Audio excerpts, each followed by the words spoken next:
All right. We're live. We're live. Let me get this tweeted out. Let people know that we are. Everybody. Yeah, man. If you're in the chat, hello. Yeah, how do you do?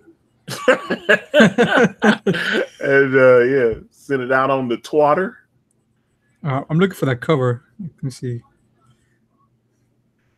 It looks like they did a lot of stuff together. Yeah, that's what I'm saying. And yeah, but that dude got his money is it's long like the streets, man. He got money for days.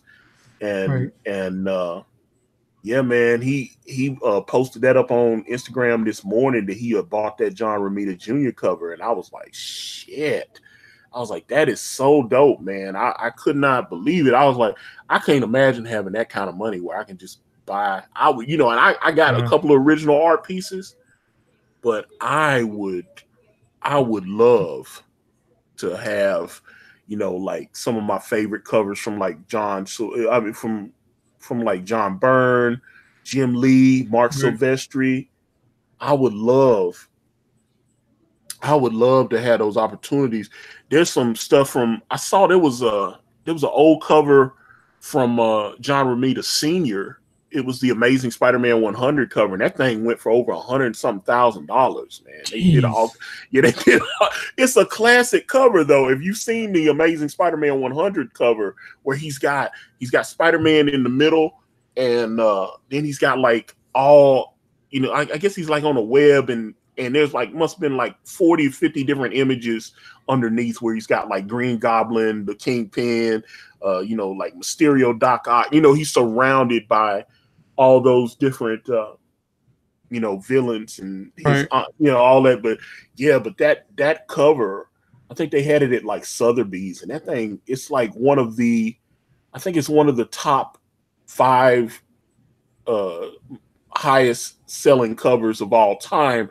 Because the number one cover was Frank Miller's cover for The Dark Knight Returns #1. I think he got what, about $700,000-$800,000 for that. Wow. But I mean, that's an iconic cover. You got Batman, and it's so simple though. You got Batman like jumping off the building and the lightning's back, striking in the background or whatever. The rest of that's done with like computer effects and stuff. Right. So you're not really it's not like it's a highly detailed, but it's such an iconic cover that I can understand why somebody would be like, "Oh, let me let me drop this much on this." yeah, exactly. So you got that, and then there was the cover.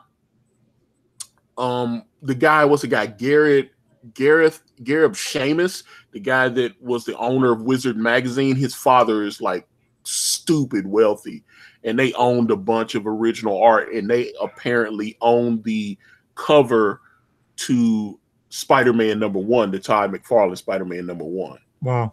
And it came in, I think it came in third behind Frank Miller's cover in the John Romita Sr.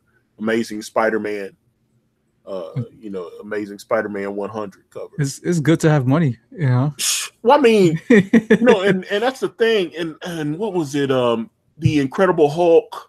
I think it was the Todd McFarlane Incredible Hulk number 340. I think the one where Wolverine's on the cover and he's got the claws out, and you see the Hulk's reflection in Wolverine's claws. I haven't seen that one. Oh, come on, man! Everybody's seen that cover. It's been ripped off so many times. So it's like so many people have done that cover. It's like, I'm trying to think. I have to look for the exact issue because that is like let me see. I think it's like Incredible Hulk 340, something like that. But we'll do some Jon Malin search. Let's see. It is, Incredible Hulk 340. Okay, yeah, I'm looking at it. Yeah, and I mean that's one of the most famous covers. And he posted on his Instagram over the summer last year. Right. But he didn't say the name, but he gave that cover to Peter David for free. What? And Peter David, him and Peter were friends at that point. That's before him and Peter fell out. Him and Peter haven't talked since. and him and Peter fell out at least 15, 20 years ago. Right. They fell out a minute ago, because I know Todd felt like Peter was like shitting on Image. He was, because the whole thing, a lot of those old Image books, and I bought a ton of them. When I look at my long boxes, I got a bunch of Image stuff that I don't read anymore. Some of my old favorite comics, I'll still pull them out and read them every now and again. Or if they're like too valuable, I'll look on Amazon and buy the trade paperback so I can just read the story. That's why I like bought Kingdom Come again, because I've got loose copies of Kingdom Come. Right. But it's like I was like, Kingdom Come is so dope, I had to buy the trade paperback, and then Mark Waid became like a huge gaping asshole. So it was so I had to but a lot of that Image stuff I didn't collect like that. I bought a lot of Rob Liefeld stuff. I bought a lot of Jim Lee stuff. I bought a lot of Mark Silvestri stuff. Obviously Todd McFarlane stuff. I bought, I own a lot of that stuff. So, but a lot of it doesn't have a lot of reread value, because it was a lot. It's all about the art. That's why I keep laughing when I keep hearing everybody go, oh, well, it doesn't, comics is visual. And Ethan says that all the time. Okay. Right. Ethan says, comics is visual, but good writing can take it to another level. Yep. If you got say you got a book like Kurt Busiek and Alex Ross on Marvels, and Alex can do his thing, but if you got a crap writer, you're not going to be going back to that book all the time, reading that all the time like that. It's true. And then so it's there's been very few stories that I can pick up and just like read the first 2 pages and then be drawn into it. Yeah, exactly. And that's why I'm sitting here like, as much as people rag on Mark Waid, he was in his zone. He was still a great writer when Kingdom Come came out. Right. And that the visuals in that book are incredible. That's why they keep releasing it. They're just like, here's the pristine premium format where it's like oversized edition. They'll have like the limited lithographs and all that stuff. They use the art to sell it, but when you actually open that book and actually read the story, you go, man, that story is very well scripted. Right. That story's got great dialogue in it. And now they're milking it. yeah. So it's like, if it was just beautiful and then it didn't really have a lot of substance to the story, I've read Kingdom Come. I must have read that book like 25 times, at least. I've read it so many times. It's something I seem to pick it up about once a year, and I go, let me read Kingdom Come again. Like, say I'm having like writer's block or something, I'll sit down and I'll pick, because there's a couple of stories that I'll pick that I like. Frank Miller, John Romita Jr., Man Without Fear. Love that. That's a great miniseries. So I bought, like I said, I bought all that stuff in trade paperback. John Byrne, Man of Steel. I got that in trade paperback. So that's one that I like. Chris Claremont, Frank Miller, Wolverine miniseries. Right. Gotta have it. The last comic I remember reading that I picked up, and this was back in like I think 2011, was Spider-Man, when they killed him and Doc Ock took over. Oh, Superior Spider-Man. Yeah, I was so disappointed. I was like, I'm not gonna read comic book ever again. Well, that's what happened when they had Ben Reilly take over for Peter. Right. And I was already kind of feeling real funny style about Ben Reilly Spider-Man anyway. And it's funny though, every now and again I run into a comic book head and they go, oh dude, Ben Reilly was the shit, man. Ben was my dude, man. And they love Ben Reilly. And I'm like, yeah, I don't know, man. I can't do Ben Reilly like that. Ben, I'm a Peter guy. Me too. And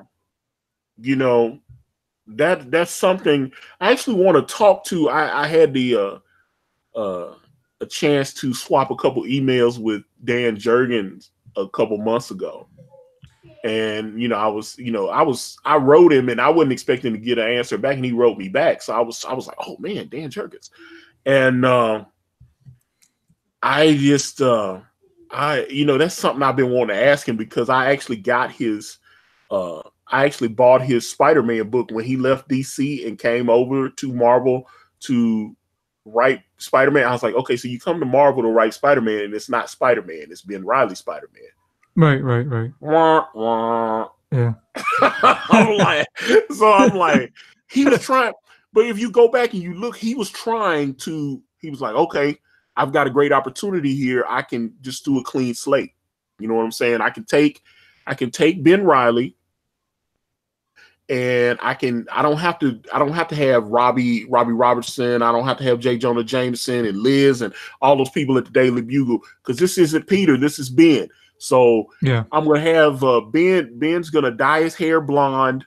He's gonna get like a little job at some crappy cafe with these people that are like dead broke and the cafe struggling and stuff. And so this is gonna be the new cast of characters that he's gonna deal with. And then but I'm still gonna be Spider-Man too, which I keep saying, and people always tell me I'm wrong.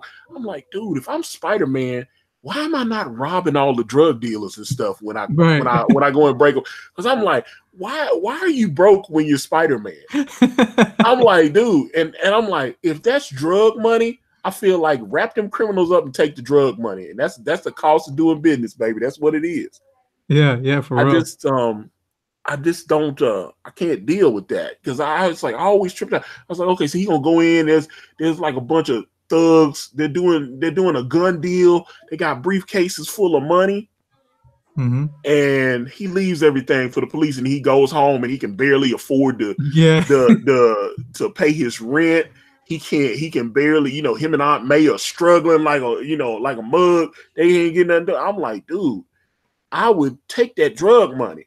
So you want to do a corrupt Spider-Man when you get a chance to write Spider-Man, you want to do one where he's corrupt and he's just basically doing good but also keeping the money.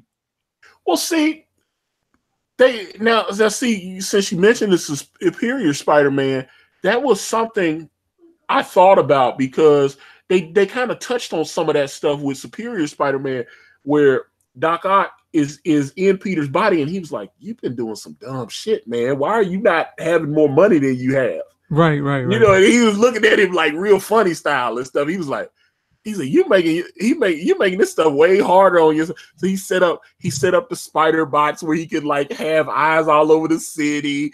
He takes some of his inventions and creates that company where, all of a sudden, but then you come up with a situation where all of a sudden Peter Parker's like a multimillionaire. He's got like $1 billion or something, And I'm like, that part you lose. Yeah. You lose some of the things that make Spider-Man Spider-Man. I grew up, I was living in the projects, man. Peter, Peter's white dude, he broke like me, man. He broke his I was like, he's poor like I am. I'm poor. And so like when you'd read those stories, and oh man, I had to get the cheaper version of this chemical because I can't afford the good stuff. And then he like webbed the criminal up, and the webbing's not strong enough, and the guy would break out. And you'd be like, oh man, that's pretty clever, man. I like that. I thought they did some, so then all of a sudden you make Spider-Man a billionaire, and you're like, okay. He has it all. Yeah, it's just, that's the thing. Yeah, because you go back to like the Steve Ditko Spider-Man, where Spider-Man's not even a good-looking guy. He's a real dorky nerd type. He's got those little glasses, the weird kind of crew cut type deal. Look like he need about 20 sandwiches. He just, he doesn't look very. But then John Romita Sr. takes over, and he had come off doing a lot of those romance comics, like in the 50s. That's what they were selling, like romance comic books in the 60s, in the like the late 50s and the 60s. And John Romita Sr. that's where he came from doing those. He's making the characters look attractive. So all of a sudden, Peter Parker's this really good looking dude. They take the glasses off of him, grow that hair out a little bit, give him a nice little curl, you know, pimp them eyes out a little bit, make him, you know, just where he can just really catch a bitch real tight. You know, it's like, that's what it is, man. So all of a sudden you're like, Peter Parker's not really. So it's, you know, everybody's like, why is supermodels throwing themselves at Peter Parker? But I was like, you look at Peter Parker now, and he's actually a really good looking dude. Right. So it's you know, it's a strange situation when they you know, when they take stuff like that and you know, and change it. So it's, I think about that, but John Romita Sr., his Spider-Man is iconic to me. Right. You know, it's like that's the Spider-Man that I think about a lot when I go back to being a child. You know, it's like, and even his son pretty much in the early, you know, you look at John Romita Jr. style now, and he's got this real rough style. But when you look at his stuff from the 80s when he was first breaking into the book, he was literally just ripping his father off. He was just like doing exactly what his father. But I mean, his father taught him how to draw, and so he's like, draw like me. It's and even to this day, when they have John Romita Sr. and John Jr. collaborate, a lot of times John Jr. will do the layout setup, and then John Sr. just goes in and does the finishes over everything and just cleans it up, because he's got a way cleaner style than John Jr. now, especially now. I've been looking at John Romita Jr.'s art for the Superman Year One. Okay. They've been showing some of those pages on like CBR and comicbook.com and stuff, and they showed the cover that Frank Miller did, which I got to be honest, is kind of hideous. I love Frank Miller, but that Frank can't draw anymore. He can't draw anymore. I'm hoping, it seems like his mind is still sharp though. So you think is that he's just maybe being lazy? He doesn't want to put thought into it. But he's like 80 years old, dude. I'm like, what are you gonna do, man? I mean, you can't. He can't draw anymore. That's just facts, man. Right. And I was like, this sketch there was on the title. It says Star Wars. We're only talking about Spider-Man. But we're gonna talk about. I don't know. We just got to talk about comics. So I was like, that was the original intention was to talk about which, by the way, let's actually talk about. And real quick before you change it to Star Wars, I just want to say that Tobey Maguire is my favorite Spider-Man, favorite Peter Parker. I'd say, yeah, I definitely, especially Spider-Man 2.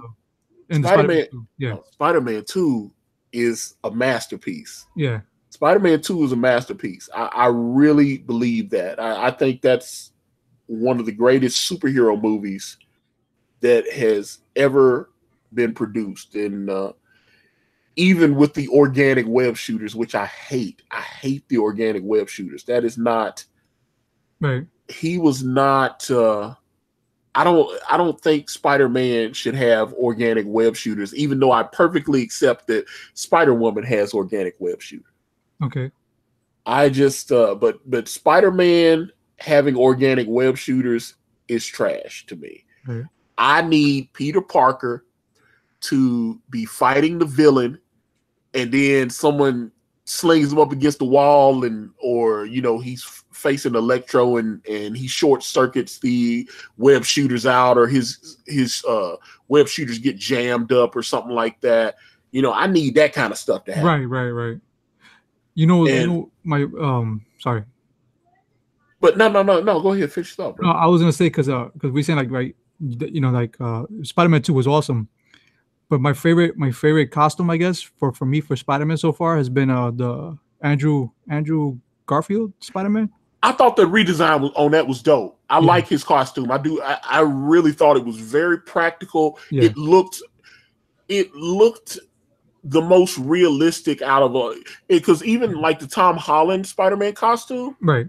Like they take it and then you see they do the CGI thing. They're doing like a Deadpool thing with his eyes and stuff. They get bigger because they're trying to make it look like the comic. I like his costume, but at the same time, then all of a sudden he's got big eyes, he's got small eyes, and all that kind of stuff. Which I mean, I was like, hey, that's just like the comic book. His eyes move just like in the comic books. That's great.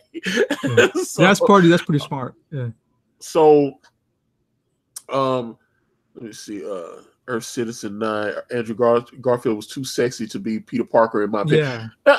You know what? Now this is something I read. They had this was, I think it was like in one of those gay publications. I can't remember. He apparently had said that he wanted Peter Parker to be bisexual. Apparently he's bisexual. Andrew Garfield's bisexual. Okay. And I didn't know that. I didn't know that either. And he was wanting Peter Parker to be played as bisexual. And I'm trying to they said he wanted Michael B. Jordan to be Peter's boyfriend. Oh my god! You think he had a boy crush on him? Maybe that's what it is. Oh Lord, I was like, I'm not trying to disrespect nobody, man, but I'm so glad they didn't do that dumb shit. Yeah. I ain't gonna lie. I think that would have probably destroyed that series. Yeah, that would have, and that would have been, and Justice Malin, how can you be bisexual when you're dating Emma Stone? And that's the thing. Yeah, he was banging Emma Stone when they were shooting those movies. And yes, they played with Miles Morales' sexuality. They did play with his sexuality, talking about but then he was like, oh, I'm in love with Ghost Spider, I'm bisexual. They do that stuff all the time, and I'm like, I cannot do that, man. Now the sketch theory mentions that why in every TV show I see or every movie they always got the Puerto Rican guy always playing like a gay role or a bisexual role. Like, can he just be straight for once? Well, you get a twofer though. No, you got to you just the thing. You get a twofer though. He's a minority, and he's gay, and being gay is considered a protected class minority as well. So you automatically you got diversity right there. He's a minority and he's gay. Bam. Right. you take care of it. So then anybody can't accuse you of not being inclusive. Right. So I'm just saying, me as a Puerto Rican, I just be like, I get upset. But like, man, why they gotta portray us like that? Not all of us are like that. Well, yeah, trust me. Like when you look at Arrow and they take a great character like Mr. Terrific, who's straight in the comic books, and they go, "Oh, okay, this big black man married to a white guy," and I was sitting there going, "Come on, man, why y'all do that? He's straight in the comic books. Why are y'all doing that?" But the guy that produces all the Arrow shows, all the Supergirl and Flash and Legends of Tomorrow, all that Greg Berlanti, he's openly gay, so he tries to make all the characters gay. Right. And I'm sitting there going, okay, man. I don't know. I actually had to check out, and I was enjoying his shows, but it seemed like they kept ramping everything up.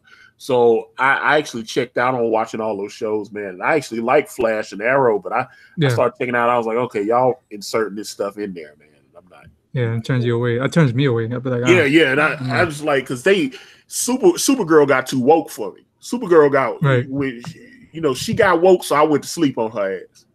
So that's what it is. So with Supergirl, they're hiring like, okay, they took a character that's I guess let me make sure I use my pronouns right, a cis female in the comic books.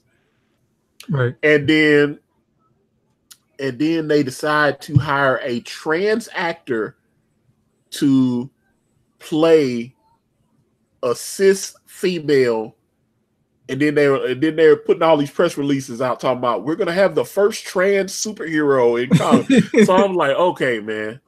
And I just couldn't do it. Yeah, and that's why they got too woke for me, and I had to get up out of there. Y'all got woke, so I went to sleep on your ass. That's what it is. So I had to bail. So okay. So now.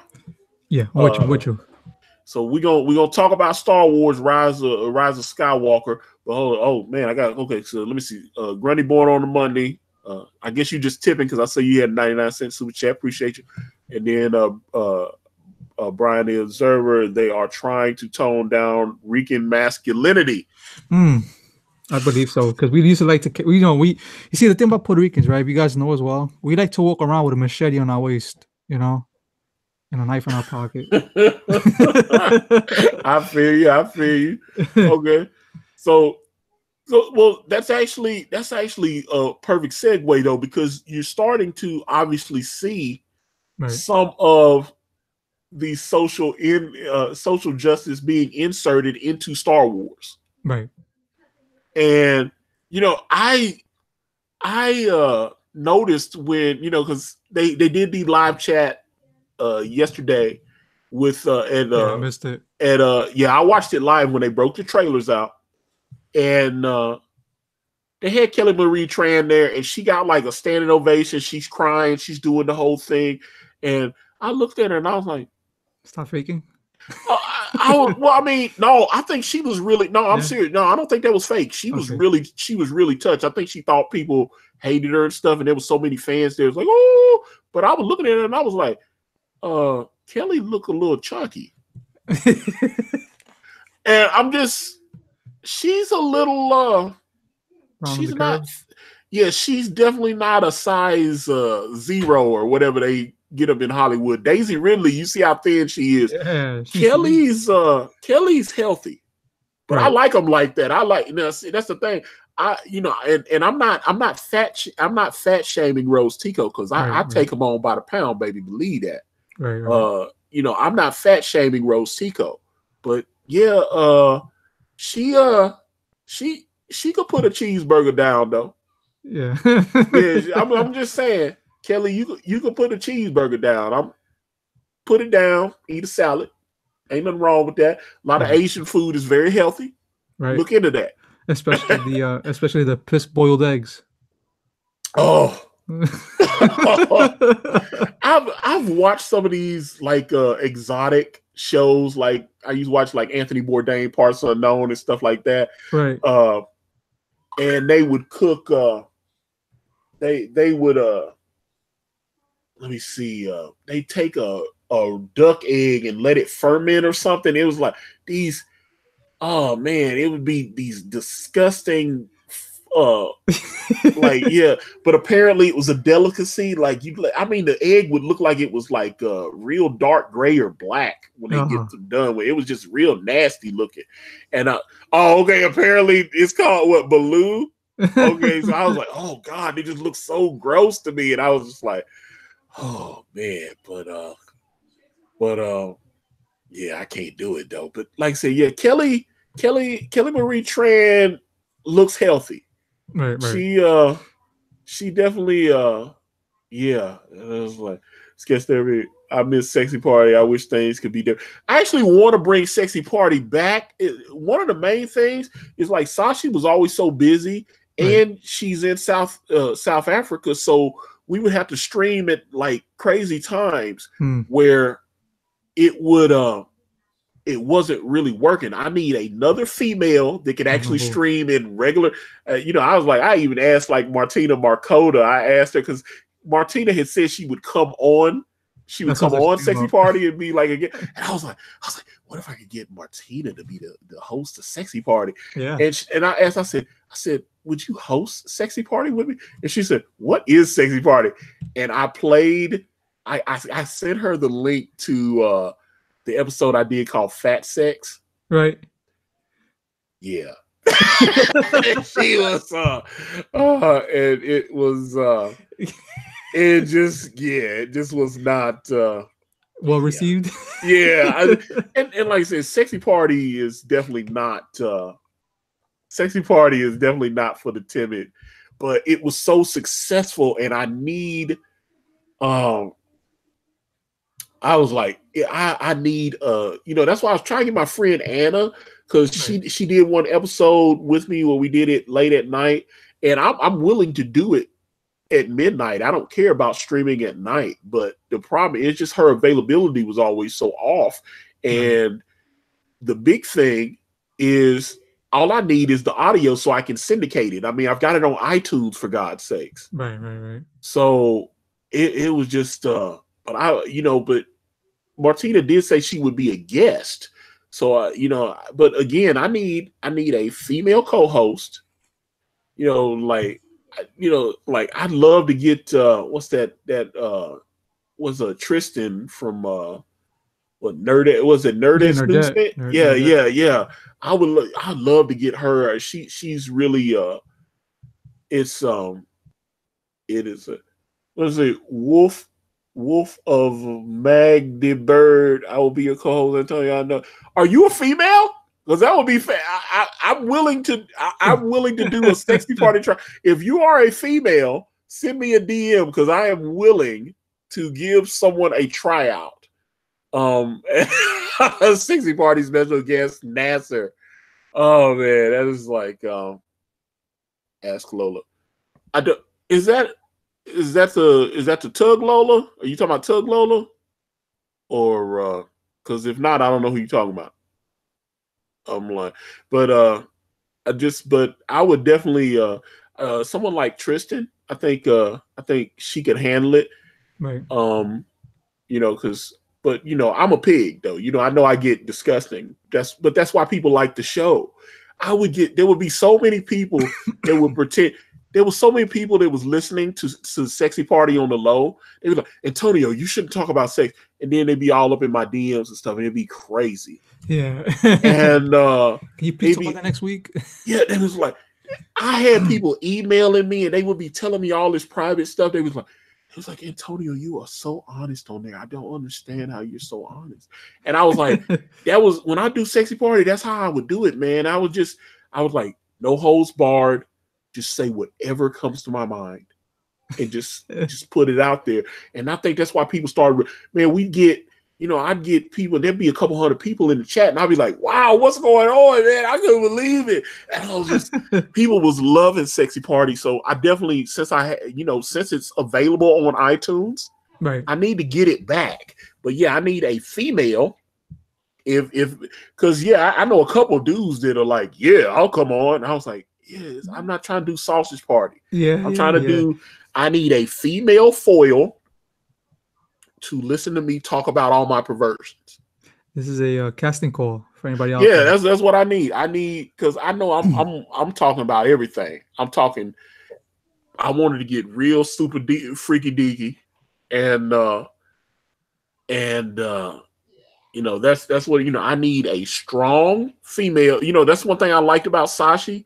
She would, Sashi was very free and owned her sexuality. So, you see some of Sashi's modeling photos and stuff, and Sashi was, Sashi. I've seen some of them on Twitter. Yeah. And that's what I was like. And I was like, and I told her, I was like, I am fascinated by you. And she's like, why? I'm boring. And I was like, no, I need you. I need you. And the one for me. And she was like, I'll do a show with you, but you're not gonna like it. And all of a sudden, we did Sex Party. It was a hit. Damn! It was like people was telling me, like, dude, when you do a Sexy Party again, I keep getting it. So I definitely want to bring Sexy Party back. Okay. I definitely want to bring Sexy Party back. It's just I need a good female that can talk. Because if I say something fucked up, I need her to be like, Antonio, that's fucked up. Right. And I was like, why would you do that? Yeah, but why that position? But you see some of the episodes like that. I always got a lot of comments and emails about fat sex, cream pie, and sex Jesus. Sex Jesus triggered a lot of people. When we did the Sex Jesus episode, people got so triggered, but then they were like, when are you coming back again? And I was just like, Sex Jesus was doing numbers for me. I was looking at my streaming numbers when I was on my SoundCloud, and I was like, man, people are I was like, they were in Russia streaming Sexy Party. I was getting hundreds of hits from Russia. I was like, who is in Russia listening to my ass talk about having sex? That was crazy. So I just knew, man. It surprised me. huge ass gets EBS on sex. Me and Ethan talked about that. He don't want to do sex party. He feels that would mess up his brand. So right. Yeah, he's like, dude, I got a wife, I got kids, man. He's like, I don't want to do sex party. Be coming to your house. It's your fault, Antonio. No, but what's so funny is because Doug just texted me one of the highest rated episodes of Sexy Party I did was the one Teach Me How to Dougie with Doug TeNapel. And Sexy Party again, for those episodes are classic. There's only 9 episodes of Sexy Party, but they're classic and they are on iTunes, they're on Spotify, it's on Google Play, SoundCloud, TuneIn Radio, so I think they were supposed to be adding it to iHeartRadio. So I mean, that's the thing. I have an opportunity there. Yeah, it was going. I just need to, it was going good and it was building my channel. So I was like, man, I just, man, like I said, we had, but I'm telling you, say comments. I was just hanging with EVS later, man. Ethan, there was so many people at the bar when Ethan was up. Man, they was like, you thought Mick Jagger was up in that motherfucker, man. I was tripping. I was like, damn. I was like, Ethan was getting it in with Jeremy and Jeff from World Class Bullshitters. I thought they just had a ball, man. They just looked like they had a great time. Yeah. And now, one thing I saw was weird is the dude that brought the comic. The dude that brought the Green Lantern comic for Ethan to sign. I didn't see that picture. Oh my God. I was like, okay. I was like, you're in a bar full of adults. Yeah. With alcohol. Everybody's surrounded you. Yeah, everybody's drunker than shit. And you're Magic Cop. Yes, I remember that. I watched the whole thing. That's why I was like, okay, Magic Cop, yes. Magic Cop on Indiegogo. And but no, the dude brought like one of the Blackest Night comics or one of the ones that Green Lantern. It's a black, I think it's a limited variant where it's a black cover with the Green Lantern symbol on it that looks like it's like bleeding or melting or something. And yeah, Lama Gigante, when the guy had it, Ethan signed it. And Ethan signed it, and then the signature smudged. And then Ethan signed it again. And I was like, oh God, I cringed when I saw that shit. Even though he was just so thrilled to meet Ethan. But I'm like, dude, I don't know if I'll be bringing. I don't know. I'm so anal about my comics. Yeah. I'm not bringing my good comics to a bar full of drunks. Hold on a minute. Hold on. What if he smudged it on purpose to get EBS's fingerprint? He didn't look like he was that smart, man. He would have blown Ethan if Ethan had asked it.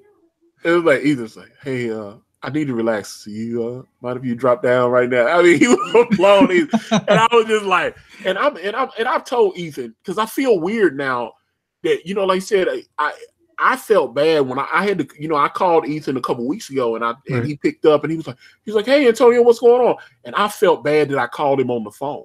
I was like, I felt bad that I called Ethan on the phone, but he's like, dude, Antonio, you're my friend. Just call me whenever, man. You're my friend. And I was like, if you need my help, call me. And I was like, I was just like, Lama Gigante. I was triggered over those posters, laying on the table with drinks on. Yeah, I at first I would go there, but they just made those to give out to fans for free. So they wasn't like, hey, we spill shit on them. It was like they just made them to give to the fans anyway. Right. So they didn't care if they got like a beer ring around them or any of that kind of, it wasn't on coasters. They were just like, hey, we not charging anybody for this shit, and we just signing them for the fans. So it's all good. That's cool. They really wasn't tripping. Geek Assault, thanks for the $2. Thumbs up to you. Hey, appreciate you. Love the tip. But let's see. Earth Citizen 9, in all fairness, it's not like we're gonna meet Caesar at an actual con with all the SJW weirdness. But he's at He's at Star Wars Celebration right now, and if you've been watching those videos, he's walking around, and so many people's like, "Yo, Ethan!" He's in the middle of filming, and people are like, "Ethan, I watch your channel." Boom. He's doing. I mean, there's so many people have recognized him at Star Wars. So they're looking for him at Star Wars Celebration, and I thought he would get some hate. Maybe he's gotten some hate, and he just hadn't aired it yet. But he been getting nothing but love out there, man. That's awesome, man. He been getting so much love out there, man. That's cool. That's how you're gonna be one day, Antonio. You're gonna be walking down the street. Isn't that Bryce? Bryce. Yeah, that's crazy though. It's like Lama Gigante, I don't care. I collect posters. I collect posters too. I get you on that, but I mean, they wasn't really thinking about it because, like I said, that's why they had it on the table with all that beer and shit. They were just like, hey, we just passing these out to the fans, man. But like I said, the dude showing up with a comic to sign at the bar at 12 o'clock at night, I'm looking at you funny style, dude. Yeah. I was like, now, I want to meet Ethan and shake. But, like you said, yourself and myself, we have access to Ethan Van Sciver that a lot of people don't have. Yeah. I don't take that for granted. Yeah, me neither. So that's why I was like, there's been a few times where I needed Ethan's help, and I hate asking him for shit because he's done so much for me already. That's like for me, like if I ever meet Ethan personally, and let's say I want to have something signed, I forget in the car, and I don't want to waste the time and run back to the car. I'm just gonna drop down my shirt and have him sign my chest. Yeah, but like I said, you're not gonna be one of those. I've seen people like, "Hey, sign this on my chest," and then they'll go get it tatted on them or some shit. Yeah, right. And I'd be like, oh, sign over this, please. I'm like, yeah, fuck out of here, dude. I'm not doing that shit, man. I'm like, but I don't know, but like I said, Star Wars to me is so huge, man. And that was a big, just watching Ethan's, because one guy even said, I saw him, he said, man, I've been subscribed to you since you had only like 24,000 people. And I've been subscribed to Ethan's, he only had like 3,400 when I joined Ethan's channel. So I think I came in like when he had like 30,000, I think, or a little bit more. I think it was when he started doing the when he uploaded a video of him watching a trailer. What was the movie? I think Peter Rabbit. He was making fun of Peter Rabbit. Oh yeah. He's like, no. No, but the turning point was when he went to see The Last Jedi. When he went to see The Last Jedi, he did a live check because he was growing his channel. I mean, at that point, I think when he did The Last Jedi, he had about 78, maybe 8,000 people subscribed. Wow. And he did The Last Jedi, and it seemed like it triggered something. Then he started doing the videos. Right. And hold on, say comics. That was the classic moment of the stream last night. This jackass asked Ethan, could he draw his comics? I was laughing my fucking ass off on that shit. I thought that was hilarious. Is that up on his channel? Yeah. From last night, I was crying when this dude. He was like, "Hey, I'd like to talk to you about my comic. When are you available?" I was sitting there going, "Are you serious?" Wow. He won't let him enjoy his time. I was like, he knows who Ethan is. He knows about Cyberfrog. And he's acting like he could just book him like he was still working at DC for scraps or whatever. Although he wanted Ethan to draw for his comic book? No, he actually wanted Ethan to like draw his story. It was so funny. Yeah. It was like Phil Arconis. Yeah, he dealt with it well. Yeah, and I mean he didn't have but I thought that was hilarious. I was like, that's what I talked to some people about when I've gotten messages about people that are trying to do books and stuff, and some people don't have self-awareness. Right. And I'm sitting there going, you're not being self-aware. You're not aware of the situation because you walked up to a guy that's been on the New York Times bestseller list at least 5 times. Nominated for the Eisner. Yeah, he has the largest crowdfunded comic in the history of the medium. He's got 117,000 subscribers to his YouTube channel. And he eats steak for breakfast, lunch, and dinner. And by his own admission, he grossed over $1 million last year. He made over $1 million last year. Oof. I'm like, and you're like, hey, what's your availability? Got a story I'd like you to draw. I'm looking at you like, I'm like, who the fuck is you, man? I'm gonna give you $150. I'm like, cause I mean, that's one thing I like about Ethan. Ethan is all about securing the bag. Right. But with Ethan, that's one thing I know. Ethan knows that he's Ethan Van Sciver. So right. he'll be, this is how the deal with Ethan would go. When you go and you make your deal for him to draw your comic, he's like, all right, dude, I'm Ethan. So I'm gonna take 80% of the profits, and then that other little 20% is yours. You can have that other 20%. I know you thought of everything, but I own your shit now. And with that 20%, you got to print the book. Because that's how it would be. You know, that's how it would be. Because I mean, you know, Ethan is Ethan. His name and his his career for 26 years. That means something. Mm-hmm. So when you walk up to some, like, I know Todd McFarlane is fucking Todd McFarlane, right? Right. So if I go to Todd, hi Todd, I've got a brand crossover book I've been wanting to do. Can I send you some particulars? And I was just like, oh, I just on it, Todd. Please. I just, my God, man, I just could not. Phil Arcona's that one-handed napkin. Oh yeah, when he drew Wolverine, I thought that was cool. He drew that. He drew the. Although it looked like by the time the guy it was almost at the end of the stream. I was like, has he been sweating all over that that sketch that Ethan drew on the napkin? And I was like, yeah, let me show up. But again, let me show up at a bar with a comic book for Ethan to sign. It's one thing he's doing something at a Comic Con, or he's at a comic store doing a signing. Right. You're at a bar with a bunch of drunks, and you're like, let me take my comic in there and have him sign it.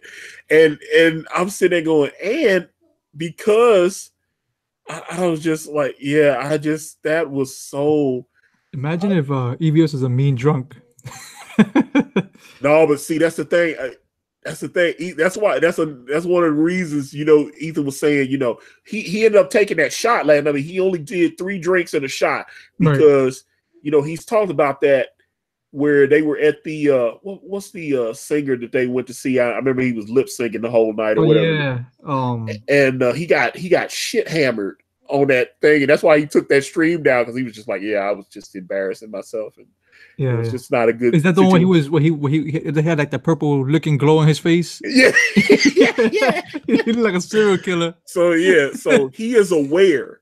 So that's what I'm saying about some folks don't have self-awareness, and you know, that's what it is. So you know, Ethan was like, hey, I promised Andrea, you know, because you know that's what your rib is supposed to do for you. You know, she's supposed to be looking out for you, make sure you don't make an ass of yourself. Mm-hmm. So that's oh yeah, Frankie Valli. Yeah, thank you, Lava Jung. I'm tongue tied, but thank you. But yeah, when you went to see Frankie Valli and Frankie lip sync the whole damn night. You know, like Frankie's 80-something years old, so yeah, you know he ain't gonna sing. He gonna sit up there and lip sync to his music all night, and then like, you know, and still get paid. Huge, you ain't never heard your Hugh Jazz. You ain't never heard your better half referred to as your rib. You know, because I mean, you know, read your Bible. You know, they, you know, what Eve was made from the rib. That's why so I don't know. That's something that folks say in the hood. Sometimes they refer to your old lady as your rib. Yep. You know, she's the other half. Yeah. So that's why I'm saying Andrea is always smart, and she's always making sure Ethan is good and he doesn't look like an ass in front of him. That's what I'm saying. You know, sometimes, because you know, sometimes, you know, and I've told Ethan sometimes he can be a little cranky. Ethan can be a little cranky sometimes, and I've talked to, you know, and he's like, yeah, he's like, Andrea told me I was too mean to Mike. You know, she said, stop being mean to Nasser. You know, so I'm like, I understand that. You know, and that's that shows you that she's really on his team, because she's trying to. Your woman is always supposed to be making sure you look good. She always supposed to make she's supposed to make sure if you not looking out for you, you supposed to be. And when David gets with Dawn and Bran, that's the kind of relationship I want. I want Dawn to be always thinking about, hey, I want the best for my man. I want him to be, you know what I'm saying? I want him to win all the time. That's the type of, and I think that's I respect the hell out of Andrea, because it seems like she's always thinking of Ethan and trying to make sure that he doesn't look bad in the public. So that's cool, man. Yeah, I always like that, because when and he actually listens to her, though, because if he was doing his Mike thing, and he didn't feel like he was doing, even though Mike, and I know Mike was actually getting a little testy about some of it, and then Andrea's like, hey, he was kind of rough on Mike. Oh, damn. Okay, I'm sorry, Mike. My bad. And I was like, and so she reels it back in. That's what your woman's supposed to do. If you out of pocket, your woman's supposed to let you know. It's like, yo, man, that wasn't cool, man. Don't do that. Yeah. So it's true. Yeah, so that's what I would look for in a partner. So I loved last night when he was like, hey, I told Andrea I wasn't gonna drink more than 3 drinks. And Jeremy I didn't know Jeremy doesn't drink. I thought Jeremy would drink. And Jeremy was like, he's like, no, they were trying to get Jeremy to drink. Jeremy was like, hell no. And then he dipped on up out of there. I was like, that's self-discipline though, because trust me, I know people was wanting him to get hammered up in there. And I respected the hell out of that. I was like, all right. Yeah, I was like, all right, brother. And they was like, come on, take 1 drink. Drink. He was like, no, I'm not drinking anymore. Because the one dude actually bought Ethan a drink, and he had already had the three beers and a shot. Right. Like, yeah, I'm done, bro. I've had enough. So yeah, it was a wrap, man. And like I said, I saw Jeremy dip. I was like, all right, man. He was smart. Yeah, it was like huge ass Jeremy did upset. Did you see the Birds of Prey trailer yet? The teaser? Have they released that? You want to see it? I do want to see it. I haven't watched it. Hold on, I got it right here. Oh, wait a minute, hold on. Yeah, they'll get me though. Hold on. Yeah, I forgot. It's a teaser trailer. But I mean, it's probably got music. You know what I'm saying? They go back and they get you for playing. You want me to mute it? Yeah, if you can mute it, yeah. Yeah, I can mute it.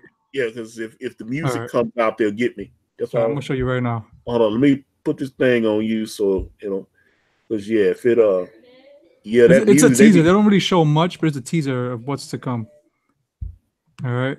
So and then they have the Spider-Man Homecoming trailer too. All right, let me know. Can you see it? Yeah, I can see it. All right. Yeah. Because I heard about this trailer because they got like a Jared Leto Joker stand-in in the movie. Right. Because Jared Leto's shooting Mobius right now. And so he wasn't. Yeah, he's doing Mobius. So he didn't want to. He didn't, or he wasn't available to come to the set. And they got someone. Apparently, they've got a Joker stand-in that they're just going to shoot from behind so that they can kind of get rid of him early in the so that they can get write him out or whatever and move on to the so that's what it is. So yeah, that looked let me show you this. Let me show you this one then. All right, hold on. Let me pause it real quick. Right. I won't put no sound because like I said, I don't want to get you in any trouble. Yeah, they got those little sound bots to be checking everybody's streams and stuff. Yeah. I got a strike. I got a little notification, and I hadn't even been off the air for like an hour, and all of a sudden they sent me an email. I played like probably 30 seconds worth of music. Wow, and they got me, man. I was laughing. I was like, "Yo, they are vicious." All right, this is the Spider-Man Homecoming. So this one just came in because I hadn't watched it yet. This is the new one that's coming out. Far From Home, that's what it's called. Yeah, because I've seen the teaser, the teaser, and then the second. Because I'm waiting. Because dude, I'm going to Avengers Endgame. I can't wait for that shit. Yeah, I want to see what everybody's critique first before I go see it. I knew Captain Marvel was gonna be a man. I'll bang Melissa Tomei.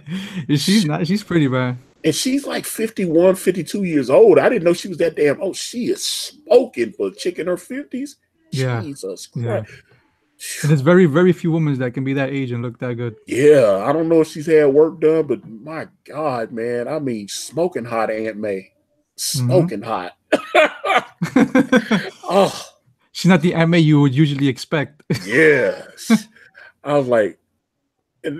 But it makes sense, right? I mean, an aunt doesn't have to mean that she's older. It can be somebody. That's what they always tripped out about with Steve Ditko. He literally drew he drew like great grandma Aunt May.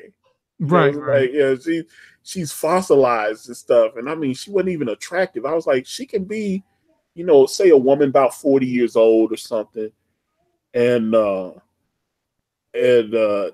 kind of thing. So huge ass, I would suck the fart out of Marissa Tomei. Yeah. Oh boy.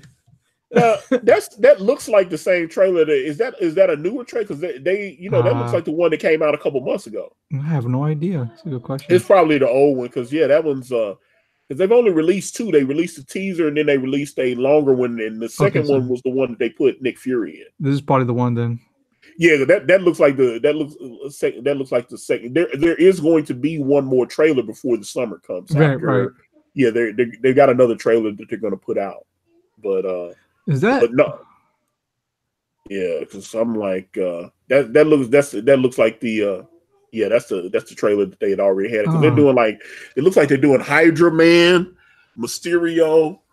So I don't know if they'll do Green Goblin in these new Spider-Man movies. I didn't know they casted what's this guy's name again? You talking about Jake Gyllenhaal? Yeah, for Mysterio. Yeah, no, I didn't know that. And because it's funny because when they thought Tobey Maguire wasn't going to come back for Spider-Man 2, right? And Jake Gyllenhaal said he would do the part. And you think he would have been a good Spider-Man? He can act. I've seen him in things that he's good in. Yeah. But I don't know. I was so happy with Tobey Maguire that I wasn't feeling that. You know what I'm saying? So I was a little confused about that. So and then he started dating because Tobey Maguire was the girl Kristen Stewart or whatever, the one that played Mary Jane. Okay. Tobey was banging her during the first Spider-Man. Maggie Gyllenhaal, that's the name? No, that's his sister. I'm talking about the chick. Okay. Yeah, Kristen Stewart. Kristen Stewart, there you go. Yeah, she was in Jumanji and stuff. And but she had they were together.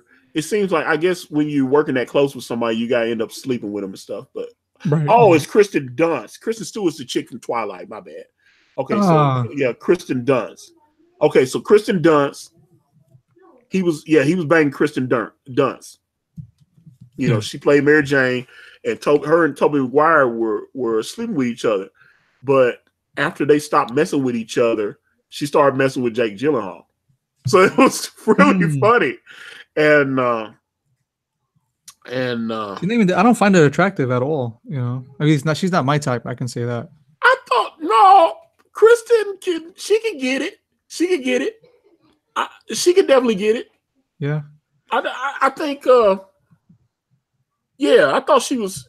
She's definitely not quite. I think, what was it? I saw her in something a couple months ago, and I didn't know she was still acting. And I was like, oh, okay, she don't do it for me no more. Right.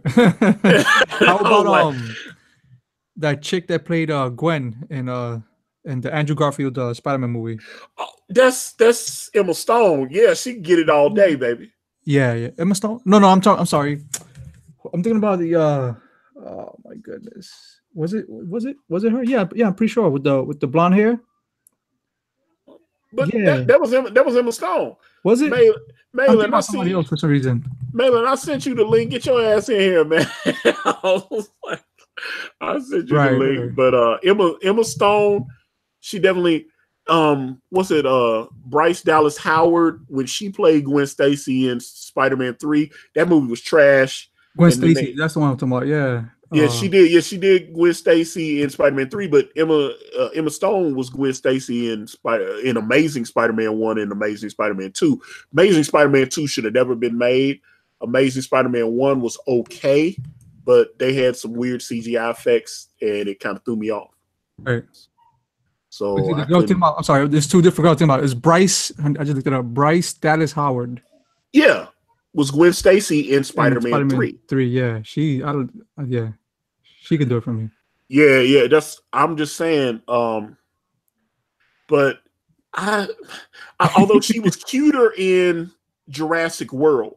Oh yeah. Oh yeah, man. It seemed like yeah. Mike Parlett, that's Ron Howard's daughter. Absolutely, yeah. She's Opie's daughter. But yeah, Bryce Dallas Howard, I liked her. She was much more attractive to me in although Jurassic World 2, oh god, that was a shit movie, dude.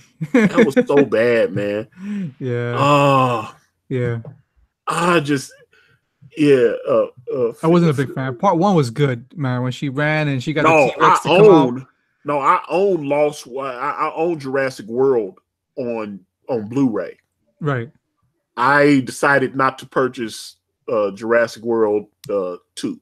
Right. I decided not to purchase that movie. I thought it was shit, but let me see. Phil Arconis agreed on that. Amazing Spider-Man 1 was much better than I thought, but Amazing Spider-Man 2 was even worse than Spider-Man 3. Man, those movies run neck and neck though, because they had some serious homo shit going on in Spider-Man 3, and I wasn't feeling that. When they start having them do like the John Travolta disco dancing and stuff, I was like, what? You know something? Like, from what I understand, because I've read a lot of articles about it, Sam Raimi didn't even make most of the decisions in that movie. Yeah, but see, that's the thing. You could tell he checked out because they made him.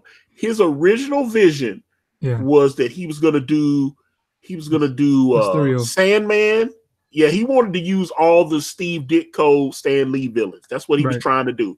So he was trying to do like Sandman and like Electro or something like that, you know. And and then they was like, no, you got to do Venom. And he was like, I didn't want to do Venom. Why are y'all making me do Venom? And he just gave up after a certain point. I think that they could have done it with like say like the Shocker or Electro or something, one of those classic old school villains. Yep. I would have enjoyed it more. Yeah. But it felt like Venom was shoehorned in there. Yeah, he's still like a store thumb. Like he didn't like he could fit into the story. Exactly. Know? Like I understand Sandman. You know, he was, you know, he got a daughter who's sick, or you know, he's broke, whatever it is. We gotta get money. I understand that, you know, and you feel sorry for him. You want him to be good, but then when you see just Venom just show up out of nowhere and it's just some guy who has a personal grudge against Peter, and that's it. And that's the other thing. It was also split. That's what it was. It wasn't going to be Electro. It was going to be the Lizard. It was going. They remember they had the Lizard in the first movie and the second movie. They were setting up the Lizard. Right. That's what it was, because he was the professor. They were setting. He wanted to do. He was trying to do like a Sinister Six type thing. They were trying to do it, and so they left him twisting out there because they were like, he's like, man, he said, I've been setting up the Lizard since the first movie, because the dude was the professor. The Lizard was his guy in the first movie, and then the Lizard's like best friends with Doc Ock in Spider-Man 2. Right. So now you got to do. The audience has seen those two movies. Both of those movies are $1 billion movies. They know who the guy is. So then all of a sudden you build him up, and he's the Lizard in part 3. Mm-hmm. They had it set up, and they just dumped it. Yeah, and I would have loved to see the Lizard in Spider-Man 3. They over CGI'd him in Amazing Spider-Man though. He looked like a weird. I was like that. I don't, even if you thought it wasn't a realistic depiction of a lizard, they should have made him look a little more like the Lizard in the comic books, because he had this weird shape, and But I mean, he was powerful and everything. But I was just like, yeah, I think they should have like took Godzilla's face from Godzilla's face from Godzilla 2000, and then put it onto his body. Yeah, he definitely needs to have like that longer. Yeah.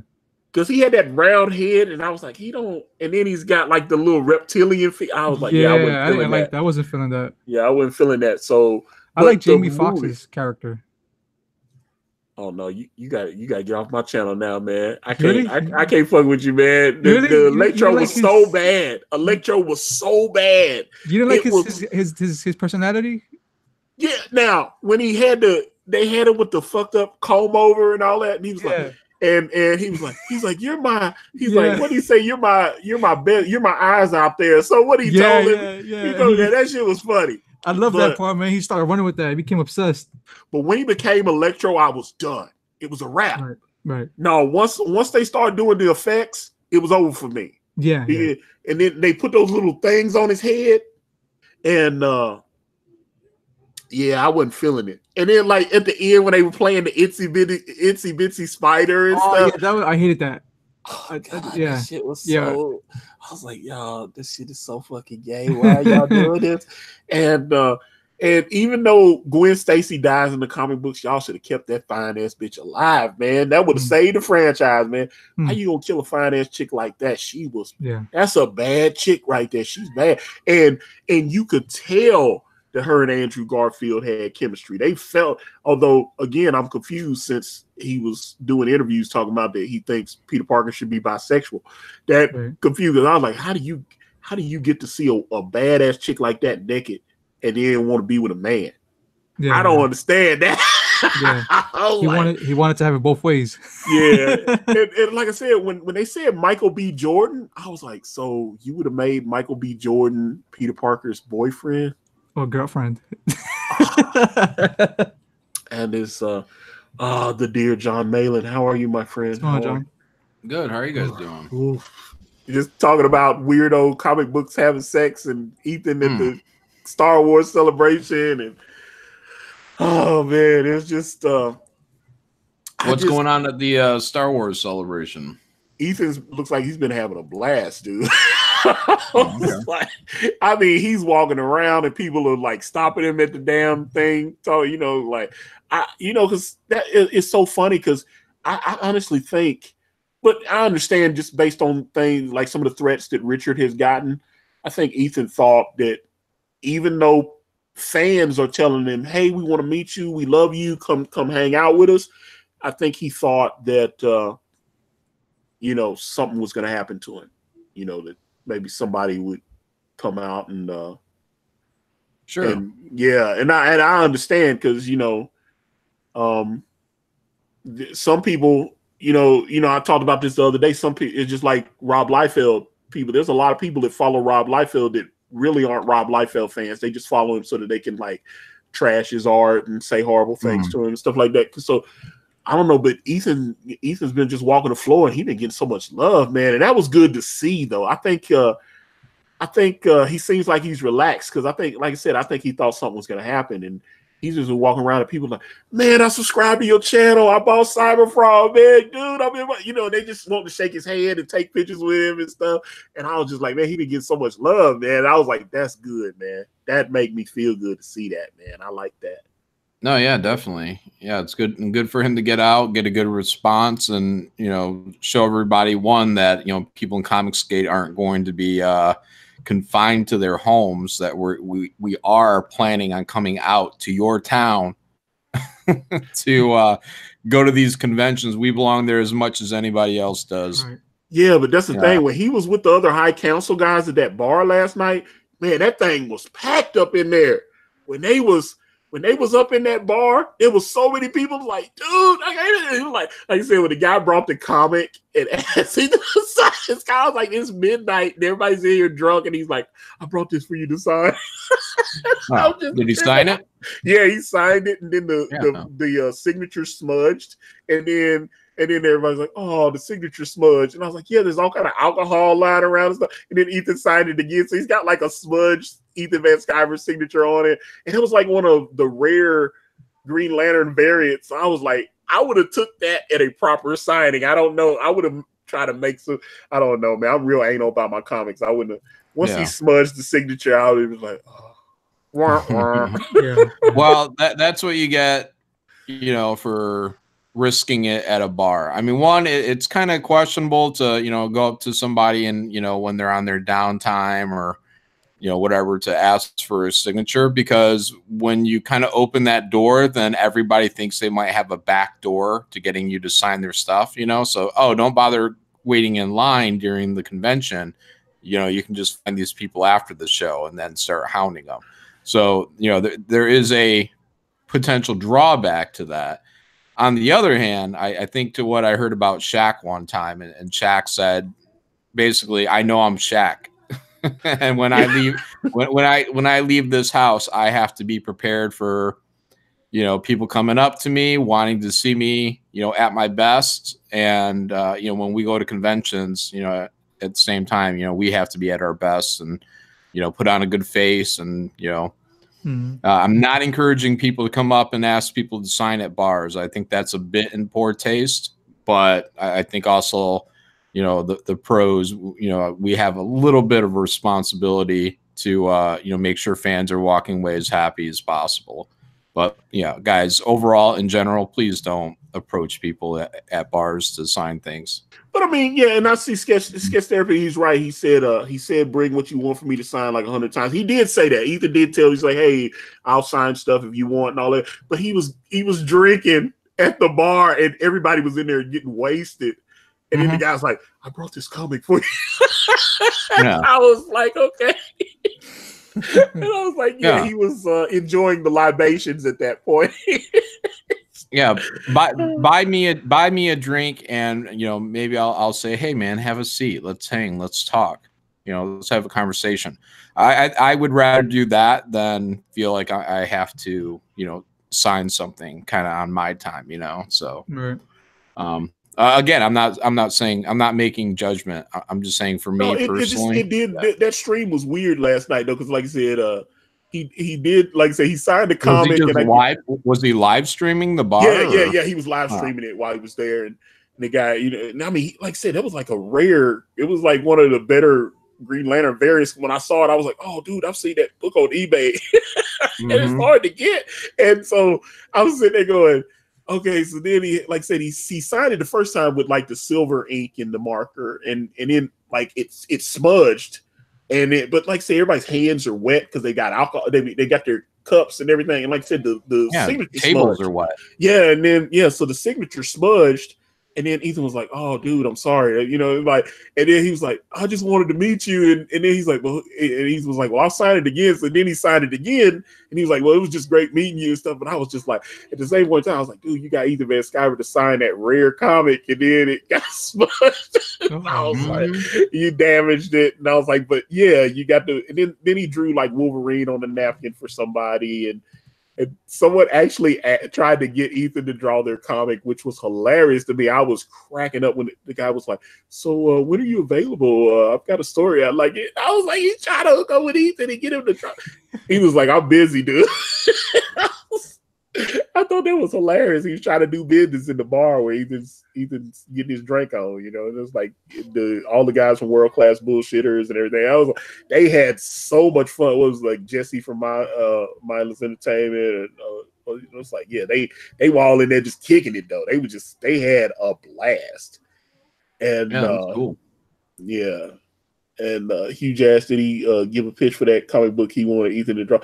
Not that I heard. He just said he had like I said, Ethan was very respectful and everything. But I just thought I was like, that's not being self-aware. That's Ethan Van Sciver, dude.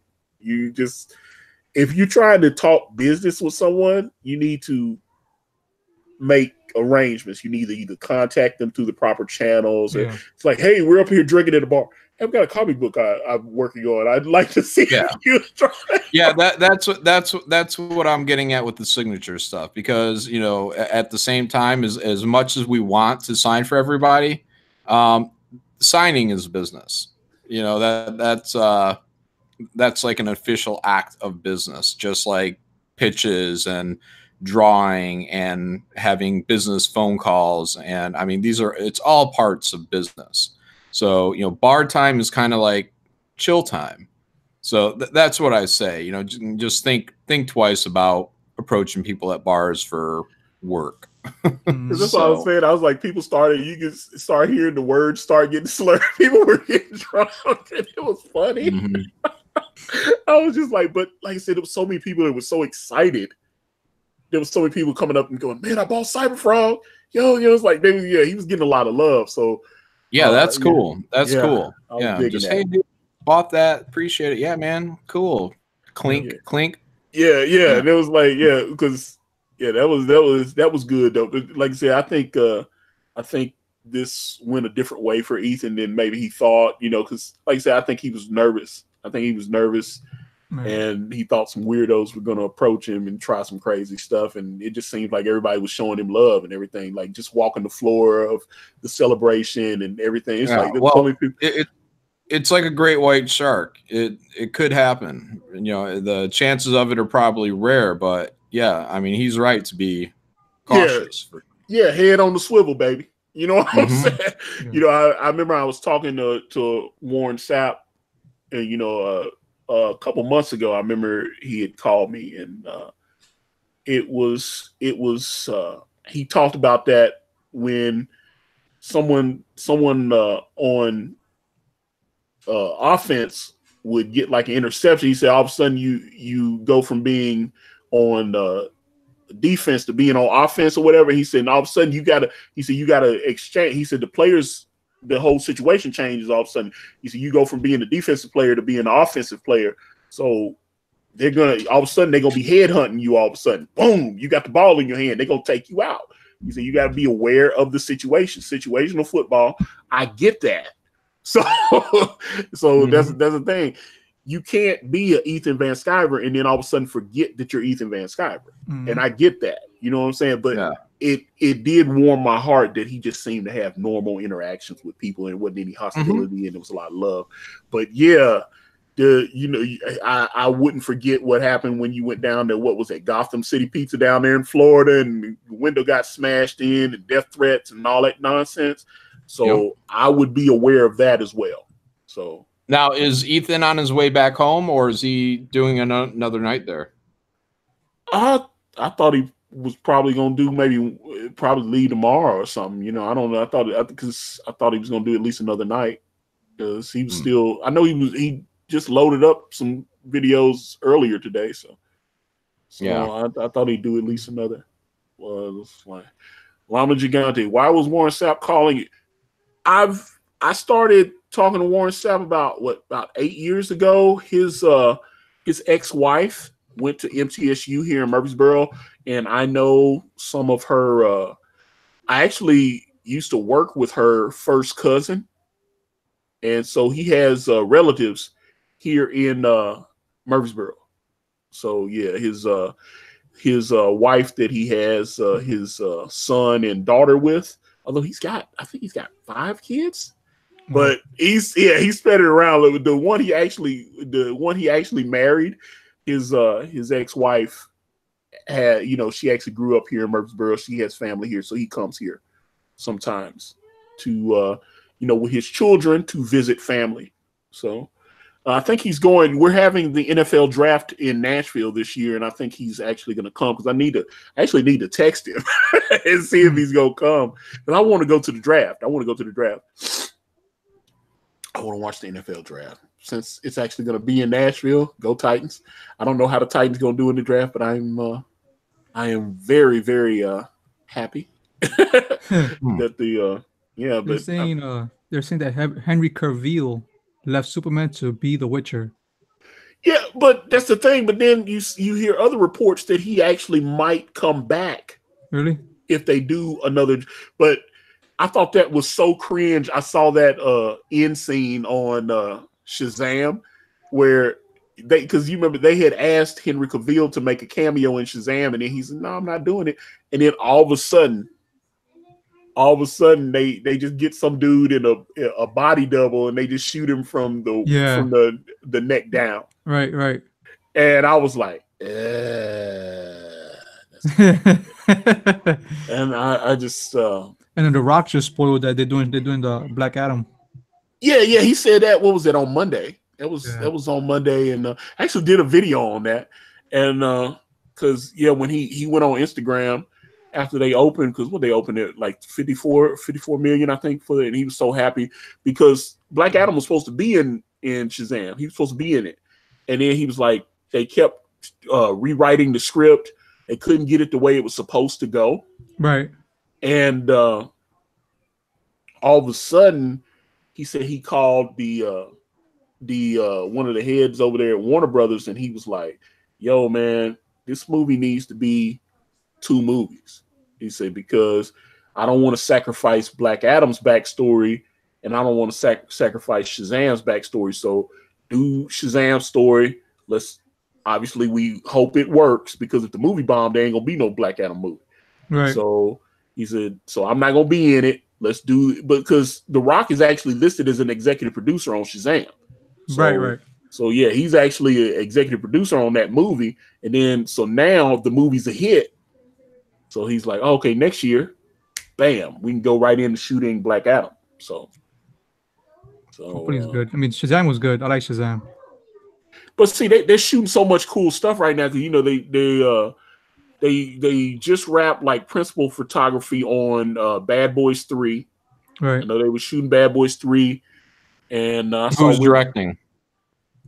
Some new dude. But I mean, Michael Bay's still the producer on it, but he's not directing it. So Michael Bay's he owns part of that. So I can't remember the name of that guy. He was a little younger, one of these young up and coming. Let me look that up. I have to do like you, Malin, and pull it.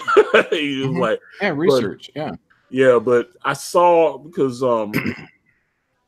when is that supposed to be out? Bad Boys 3, 2019, 2020. So I don't know, man. I don't know if that's going to do very well. Really? Yeah, Will Smith is not pulling any heat now, and Martin Lawrence never pulled heat. What world are you living in, Mr. Malin? Jon Malin? No, man. Martin Lawrence was a big, matter of fact, when they did the first Bad Boys and it did like 300 million, Martin Lawrence got top billing in that movie. He was a huge star. They were insane. They were insane if they billed him over Will Smith.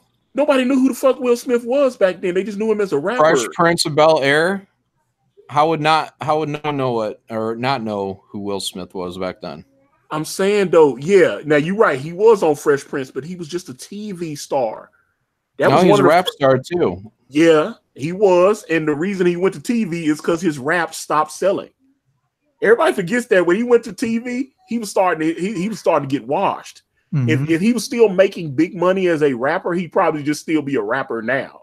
But his money as a rapper had started drying up. He had put an album out and it didn't really do very well. And then he had the opportunity to do the television show. He took it. And because matter of fact, he did a movie, I think it was with Whoopi Goldberg, what was it called? Made in America, with Whoopi Goldberg and Ted Danson. And he was like, he was like 4th billing in that movie. Will Smith was not getting those big movie roles like he wanted, because he went from being a rapper to, it's the funny guy from TV. And so he was taking the little small bit parts. It's just like when George Clooney first started doing movies. Remember, he had been on Facts of Life. George Clooney was that big of a star, and that's why George Clooney, if you watch how George Clooney built his career, he was smart. He did that first movie, I think it was called The Patriot or something. It was a DreamWorks, him and Nicole Kidman, and that movie bombed. He didn't quit his job. He waited because he was like, okay, this movie's they didn't respond to it. So I don't want to give up my great job on ER to go and do movies. Matter of fact, and I just pulled up the Bad Boys 3. A guy, it's 2 directors on the movie, Adil El Arbi and Bilal Fallah are the directors on Bad Boys 3. So I don't know who that movie at this point is going to tank hard. I stand by everything I said. Tank heist. I was like, it's gonna be tank heist. Look, let me tell you who Martin Lawrence is. Okay. Martin Lawrence is the guy with the stinky breath from House Party. Martin Lawrence. Martin Lawrence is Martin. Yeah, and that's it.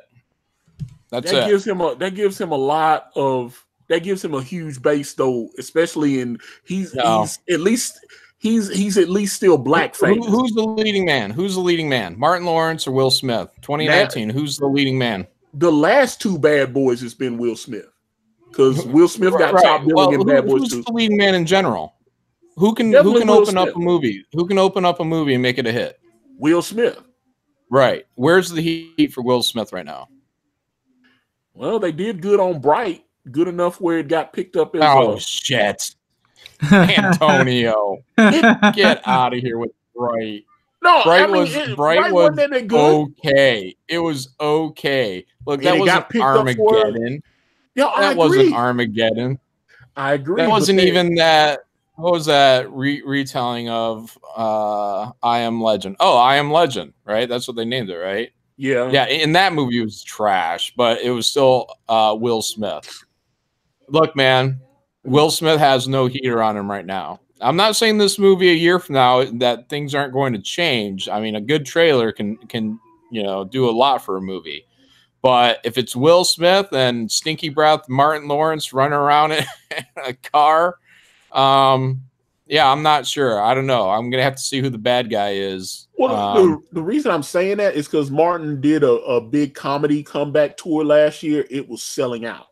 They did big numbers all over. His comedy tour did numbers, and so the fact that they were doing like 5,000 seat arenas and stuff, like 5,000. 5,000 isn't that big. Yeah, I went to a Ron Paul rally. It had 5,000 people in it. yeah. But I'm just saying there's still enough buzz where he can get asses in seats, and so so can a 70-year-old libertarian. Yeah. So yeah, he's not selling out arenas, my friend. He's not doing Eddie Murphy or Richard Pryor or Andrew Dice Clay numbers.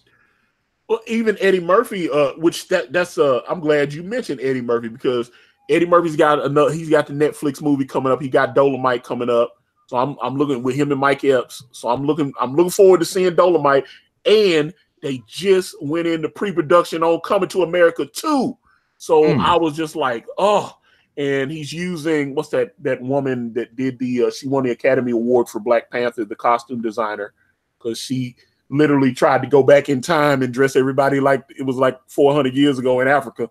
And it was like, oh, I mean, she did Ruthie something. I can't remember. But she won that Oscar for Black Panther. And they hired her to do the costumes for Coming to America 2.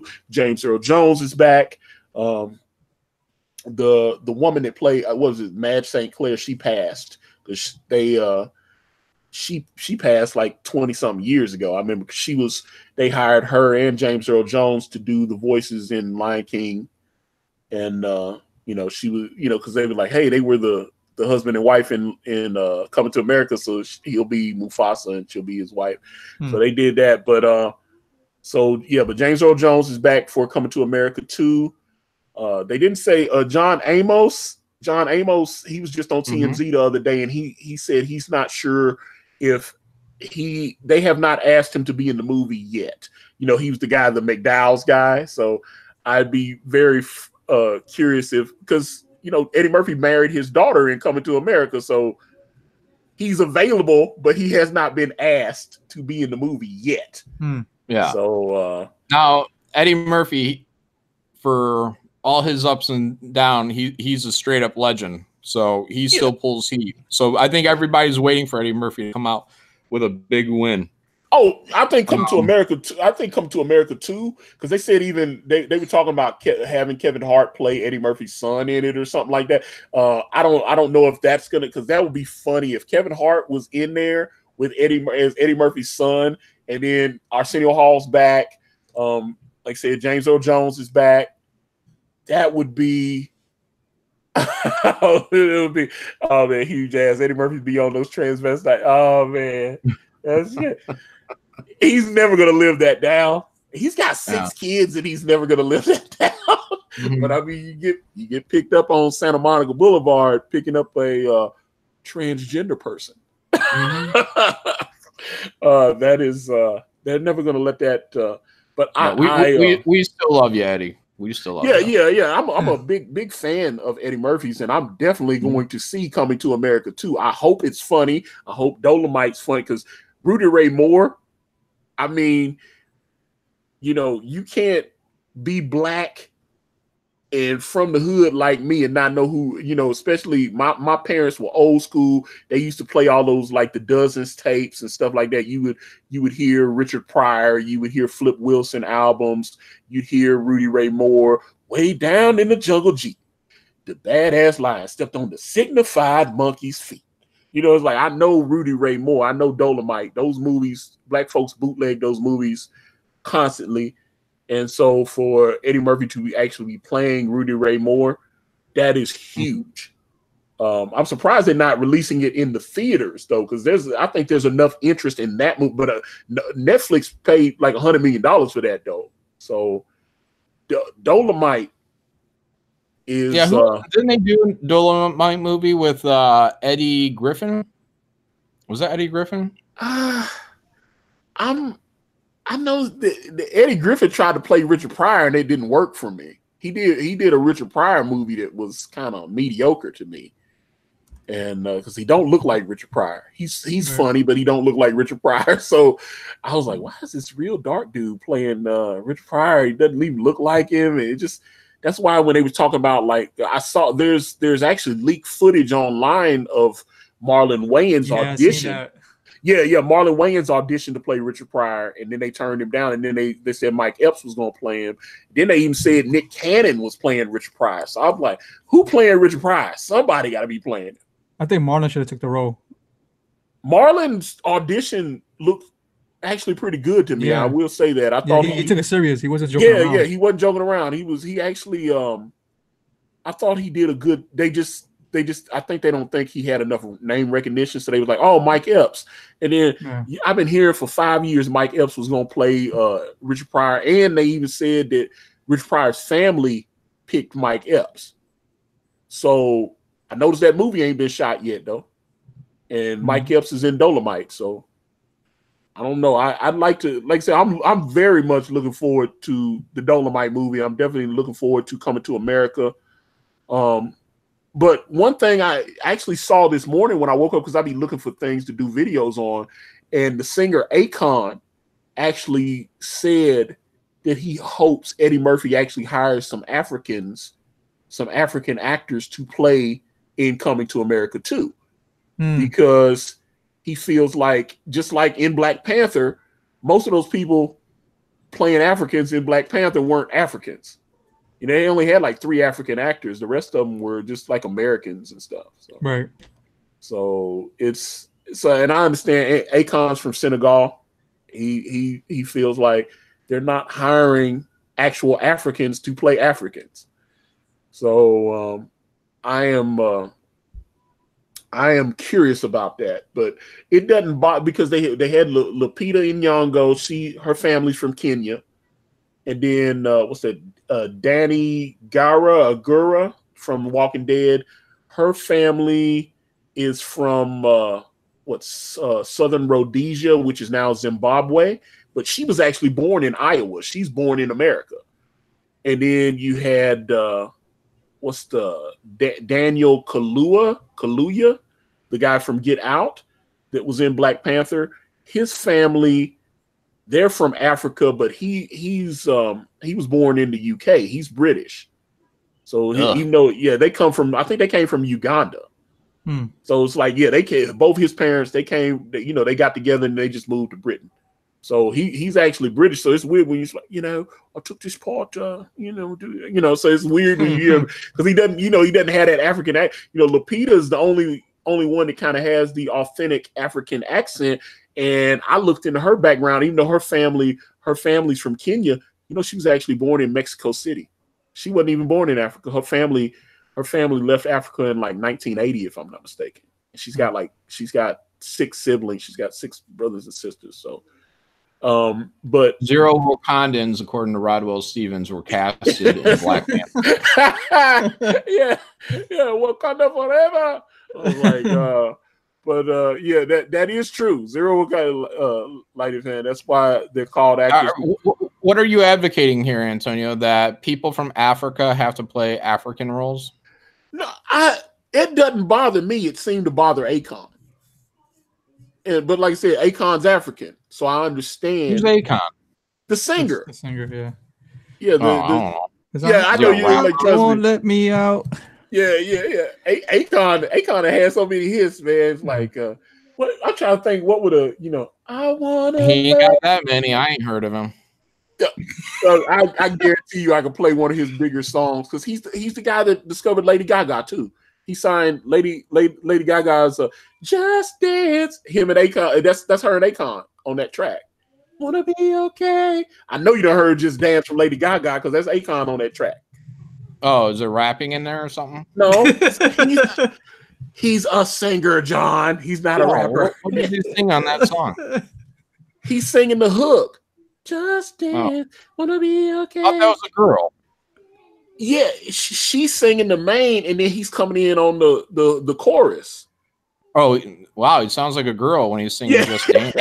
Well, he's on the track. And he's in the I thought video. that was her. I thought that was Lady Gaga saying Just Dance. No, that was a guy? Yeah. What they're singing it together. Because trust me, if you go back and listen to the track, you'll hear the parts where it's Akon. When you hear the male voice, it's Akon. Like, Wolf Mag the Bird. Malin is not into that type of music. And trust me, I know he always be ragging on rap music and stuff. And I was like, I love John Doe, but he's wrong. So yeah. John's Look, my dude. I know popular stuff, man. I've never heard of Akon. I couldn't tell you an Akon song if it hit me in the face, or Justin Bieber for that matter. So maybe I should retract that. Yeah, I'm about to say, Justin Bieber had a lot of hits. Although I wouldn't know it. I wouldn't know it if it was playing right now. If I was your boyfriend, that wasn't a good track for me, but it was a big hit. So I was like, yeah, but garbage. Oh yeah, look, but Akon, I love Akon. Akon sounds like Chris Tucker in The Fifth Element. I was like, and I remember he got in trouble a couple years ago because he was over in like in the Bahamas or something, the West Indies, one of those little tropical islands over there where like you can get married to somebody at like 12 years old or whatever. And he had, he was doing a little club date over there. They gave him like $20,000 to come sing a couple songs at some little club. And that joint was packed, right? So he goes up and he starts, doing like same stuff R. Kelly does. Oh, where the ladies that come up on stage and grind with me, all that kind of stuff. So he's singing. And he got the little young lady comes up and starts getting up on her, backing it up, and then she lays down and he gets down on top of her and starts humping on her and stuff like he's doing. Turned out the chick was only like 14 years old. Oh, it was and then he was like, because he was like groping her and he was being very inappropriate with her. She was only like 14. R. Kelly, right? No, Akon did that, but R. Kelly's done that too, though. Yeah. Mike Jenkins says, I love Malin, but this motherfucker completely disconnected from black culture. Not at all. Not at all. Beastie Boys, hello. Vanilla Ice, hello. Eminem, Godfathers of Rap, hello. Godfathers of Rap, oh no, come on, man. No, don't do that, man. Don't play yourself. Snow, like Informer, the Godfather of reggae. Everlast. No, I go way back. Yeah, Everlast, House of Pain. Oh man, Talking about disconnected from black culture. I'm knee deep in that. Oh man, can we get a little bit of Vanilla Ice's Ninja Turtle rap? Go Ninja, go! Yeah. When he showed up in Teenage Mutant Ninja Turtles 2, I was done. It was a rap. Mm-hmm. I was just like, oh my god. Yeah. Not That's how I knew it was gonna be gold, baby. No, they do it too much, man. It was crazy because Vanilla Ice has come to Murfreesboro a few times. We got some of these little smaller clubs on the square that hold like 500-600 people, and they pay him like $5,000. He'll come up and do like 3 songs. So, you know, I mean, yeah, he won't. Yeah, he's not gonna do a full set, but he'll come. You know, but I saw his rider and stuff. You know, the things that he asked for if you book him. You know, you got to book him like 3 hotel rooms. You got to pay. You either got to provide someone to help sell his merch, or you got to either give him the money so that he can pay someone to watch his merch booth. All that, you know, you gotta, you know, he had a very particular things he wanted to eat.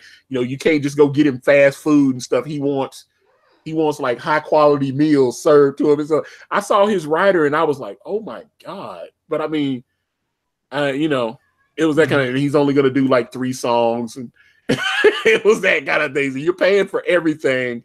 Wow. And then, you know, but he still got fans. If you say Vanilla Ice is coming, there are people that will, because I thought, you know, he had a date on the square a couple years ago, and I was saying about, you know, people, you know, it's a college town. MTSU was here. People like, yeah, I think I'll get tickets to that. Me and my girl will just go and goof on him or whatever. And I was like, you want to go to that because they're charging like $50 at the door. So you got just to get in is $50. And like I said, he's only doing 3 songs. So it's $50 to go watch him, and that place was sold out. That place was jammed on the square. You couldn't move. There was so many cars out there and stuff. Yeah. So 5,000 people. Yeah, so I'm like, yeah, they packed that joint out. So he was, you know, like I said, $50 a pop, and that's what it was. So and if it goes over a certain amount, he's getting a part of the door deal. I mean, he had all kinds of you know, little things written into his contracts that you had to give him. You had to give him like non-refundable deposit up front. You know what I'm saying? You had to give him at least half the money up front, non-refundable. So I was just like, damn. Yeah, Vanilla Ice was his managers was because my old roommates, they used to be in a band, the Tony Danza Tap Dance Extravaganza, and I lived with those guys for over 3 years. And they used to go. Big fan. You don't know about the Tony Danza Tap Dance Extravaganza? Oh, I'm telling you, I'm a big fan. No, I'm about Tony Danza Tap Dancing Extravaganza. I've been there since '84. No, I'm gonna have to send you some tracks then, baby, because I always hear you talk about metal. I figured you'd be into it because they are definitely heavy, pretty heavy. I would play something, but I don't. Yeah, they sound metal. 100%. No, yeah, but it's the name they're trying to be. No, trust me. If you hear it, I'll definitely send you something. No, I'm sure they're very successful. They probably sell out theaters at about 5,000 people. Yeah, I mean, yeah, they were doing places like that. They were playing. What was it? It's a big metal fest in Boston, and they were there with like. What was it? Job for a Cowboy and what was it? Shah Halud. What was it? What was that? Some Dune stuff? Yeah, like death metal and grindcore and stuff. Have you not heard Shah Halud? Shah Halud is dope, man. It was like they do that kind of off-timey screamo kind of metal stuff. Yeah. I'm not all about that though. Oh, okay. Like, I like it to a certain degree. Like I'm wearing a Slipknot shirt right now. Oh, okay. First time I wore this thing in a long time. But I mean the guttural, like arch enemy kind of type of thing. I'm not really into that. Because I'm like, yeah, because that's the type of let's see, Mike Amorphous Tales from 1,000 Lakes. I have not heard of them. I've heard of Cephalic Carnage. I've heard of Agoraphobic Nosebleed. Pig Destroyer. Terrible names. Dude, those guys used to go, they go all over the world though, man. Those guys, Necrophagus. Like I saw Necrophagus play, I saw them play live in Nashville. It was about 2,000 people in the room. A little club date, 2,000. My God, it was incredible. It was. I've also seen Lamb of God. I went to a Lamb of God show up there at City Hall in Nashville, and Lamb of God was the closer, and it was what was it?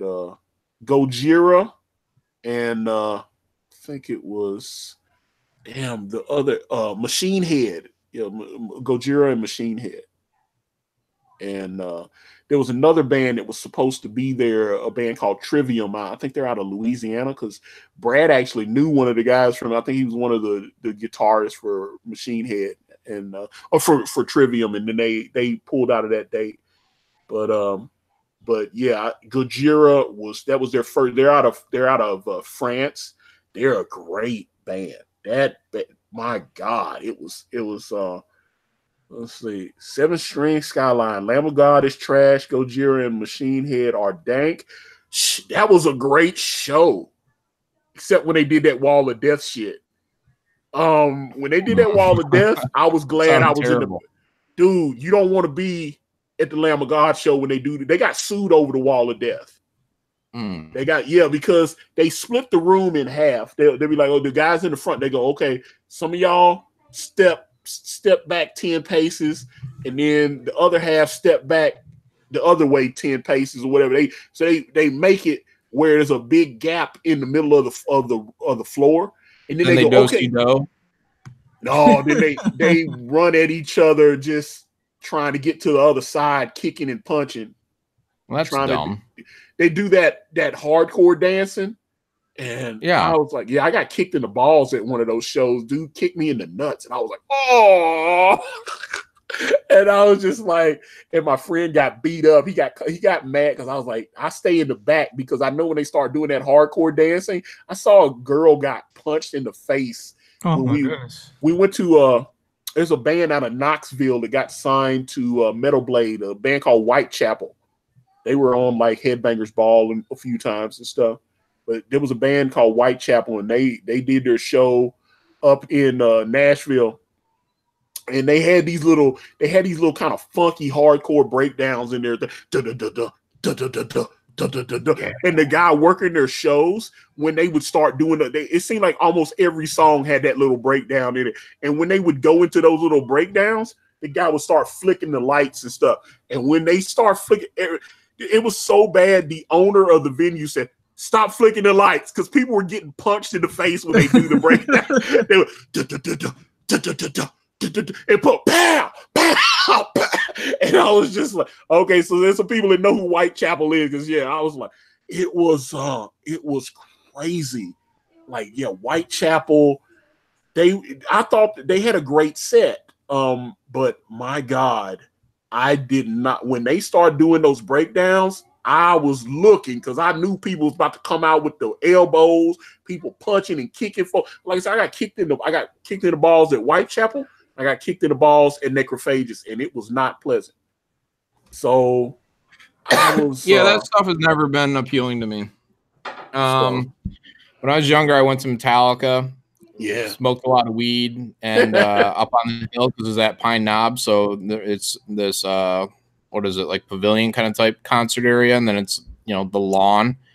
And I was up on top of the hill. We hacky sack. Jerry Cantrell opened, and then Metallica started going on, and we all went down the hill, and we're all high as a kite. And mosh pit started forming up, so a little bit of a little circle thing going on.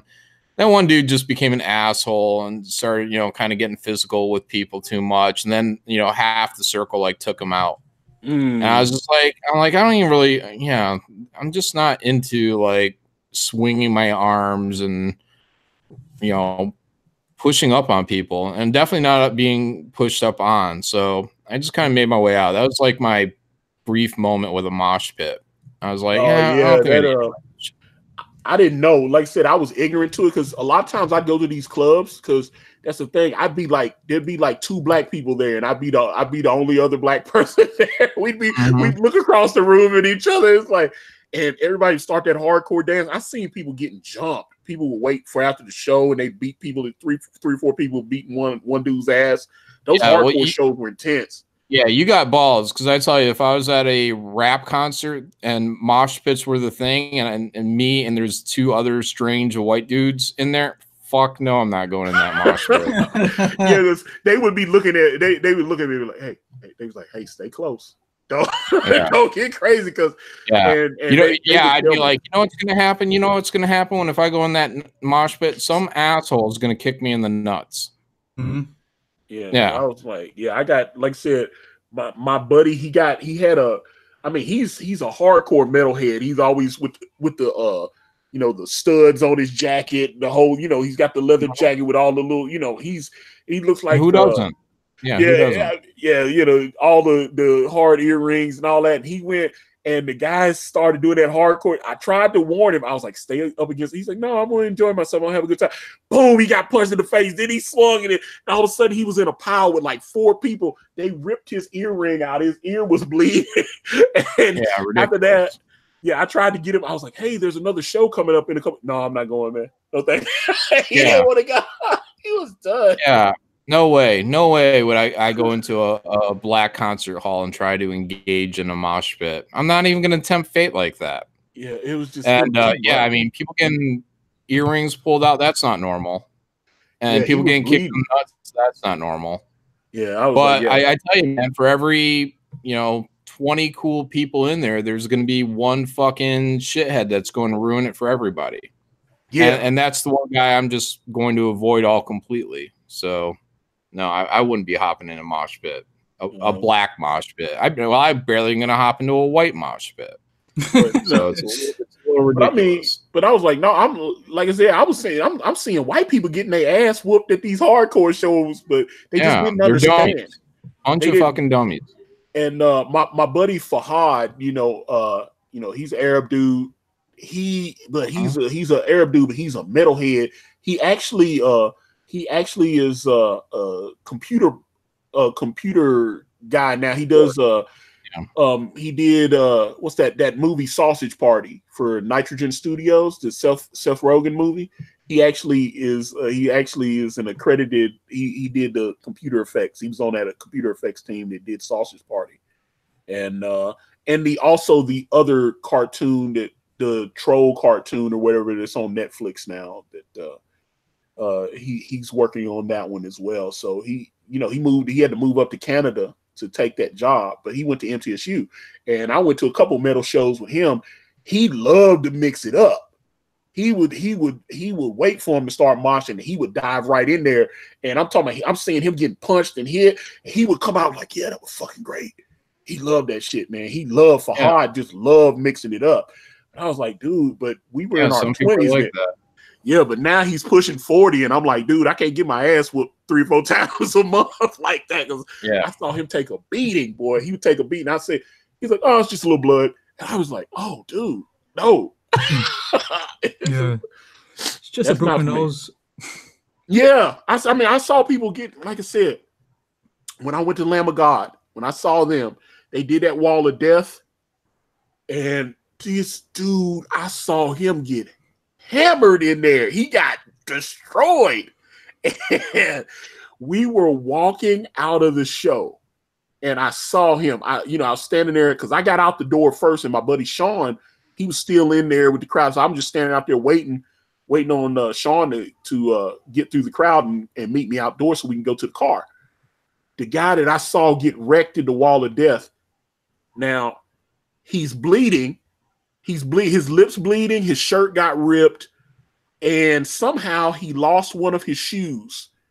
Because people were taking their shoes off and throwing them at Lamb of God and shit. They were doing that, but it was that kind of thing. This dude comes out, like I said, bloody lip, shirt ripped up, one shoe, and it's raining outside. He walks, he's fucking limping. He goes, great fucking show. And I was like, oh my God. I was like, you just got your ass beat, dude, but you just had the best time of your life. He's like, that was a great fucking show, man. And it was a great show. That's why I was in the back. I stayed in the back because my buddy Brad, he told me, he said, hey, don't get up in the front, man. He said, stay in the back where it's safe. Mm-hmm. I said, why? He said, trust me, stay in the back. And when they opened it up and they did that wall of death, I go, that's why he told me to stay in the back. Because I told you, Lamb of God got sued. They got sued over there. Somebody got really fucking beat up at one of those shows. They were performing at a crowd. It was like 13,000 people there, and they did that shit. Because like at the city hall, there were only like 5,000 people there. but they had a couple of big outdoor fests where they were like 10, 12,000 people there, and they did that Wall of Death. Oh. And dudes got fucked up. I mean, people had their eye sockets fractured and shit like that. They got fucked up, and so all of a sudden they suing them for like $1 million and stuff. You know, where when the venue people were telling them was like, hey, our insurance won't cover us if we book you guys. You can't do that. You know, so they were being told that they can't do shit like that now. So, yo, that's what it is. I'm like, it was intense. Yeah, they were ill-advised to do that in the first place. See, that's why Slipknot does it, where they get 10,000 people to get down on the floor, and then they just make them jump. That's it. But they're not making them punch each other and stuff. Yeah, that's their wall of death. Everyone get down, and when I say jump the fuck up, you jump the fuck up. Go watch them when they do it. I think it's on Spit It Out. It's pretty impressive. They get pretty much, they get a good percentage of the crowd to, take a knee, and then they all get the fuck up. But yeah, a lot less people, I'm sure, are being hurt doing that, and they're having a good time. Yeah. Now, Lama Gigante says, I want Guar to kill, cook, and eat Slipknot. But I saw Guar. At the exit in. What was this, like at least about 10 years ago? Guar was at the exit in. It was Guar, the Red Chord, and Municipal Waste. And so we went to that show, and I didn't know. I just seen like Guar on MTV on Headbangers Ball and stuff, so I didn't really know about him. My boy was like, get in the back. And I was like, what? Why? Again, he's telling me again. He's like, get in the back and stay in the back. And he said, especially when Guar comes on stage, you need to be in the back. And I was like, what? He wouldn't. He said, just trust me. And he said, have I ever lied to you when you go to these metal shows? And I go, nope. Everything you told me, you haven't. He said, you need to get your ass in the back. And he was right, because they started throwing that buckets of blood on everybody. Mm-hmm. They were dropping blood on everything. Like, oh, you guys, if you look in the chat, that is my cat typing, because my fat cat is playing all over my keyboard. So she put in the question mark and the lines, and now she's gone way over the allowed limit for characters with that backslash. Hilarious. This cat is fucking insane. So it's like that cat on Saturday Night Live. Was it Toots is the driving cat? Your cat's like texting. Your cat's on like Grindr trying to hook up with people and stuff. Something, yeah. But no, man, that's why I'm like, when I was younger and was going to those shows and stuff, I just that it was fun, but I look back on that shit now and I go, man, I was insane, dude. You went to some nutty shows, Antonio. I went to Rammstein. Well, Rammstein it was a family values tour. So Du Hast was, pretty much. I think it pretty much came out. Yeah, crazy. Yeah. So I mean, that was one of the craziest shows I saw. But again, it's it's not like, I don't know, it's not like a wall of death thing. Like, the dudes were the lead singer was trying to anally penetrate his keyboardist on stage. Yeah, he pulls out this fake schlong, and he's like kind of mimicking masturbation, and then the keyboardist kind of like runs like a little gimp back to the keyboard to play his little part, and then the guy like has him come back up again. Anyways, at the end, he turns to the crowd, and then he's like faking like he's jerking it, and then he starts shooting, like a 15-foot stream of simulated semen onto the crowd. So it's like R. Kelly. Yeah, I was far away from that. I mean, I was close enough, but I was like, holy shit, man! Is that where you get the idea of Malin milk? Wolf milk? Wolf milk? Yeah. Yeah, that's it. Yeah. No, I thought it was great, though, because I was like, man, Germans are fucking crazy. And at that time, like, music really, like, any kind of theatrics was, like, really kind of dead. Even Limp Bizkit was there. Limp Bizkit, they put on a good show. But the Rammstein one, I was like really into because they did pyrotechnics and the fake rape was kind of weird. But it was a good show, man. And I could, you can understand a word that they said. I mean, I only knew Du Hast and Du Hast mich. Yeah, and I think they did that on Berkdish, which I believe translates to bend over. So that made sense why the guy was always bending over and about to get anally penetrated. He even had like a butt flap. It was funny. Oh wow. Okay. Yeah. But yeah, I mean, other than that, I mean, I went to like Roger Waters' The Wall. So, I mean, there wasn't anything nearly as crazy there, which was really one of the best concerts I ever went to. Like the music wasn't, this is going to sound like an old man, but the music wasn't like deafening. Like never did I feel like I had to put in earplugs to kind of just get through this. I mean, the music was all at like a really I'm glad you said that. I went to a show. And I was in a club and I started thinking the music was too loud. And that's when I knew I was starting to be too old. I was like, oh shit, my ears were hurting and shit. And I was like, God damn. I was the oldest dude in the club too. Everybody was like, I was like 32 and everybody else was like 21, 22. I was like, yeah. Yeah. I went to this really small club in Woodstock, like Woodstock, New York, or whatever it is, like the actual Woodstock. Yeah. And they were putting on this concert. I think it was like a community center. And I remember, I mean, I was like 17, 18, something like that. And this older band came out. And the lead singer, before they even started playing, was offering the crowd like earplugs. And they're like, trust me, small space. You guys are probably gonna want to put these on. And everybody, obviously was too cool for school to wear earplugs. And then, I mean, my ears got so fried that night. I mean, it was like the loudest ringing that I ever had in my ear. And I think it lasted till the next morning.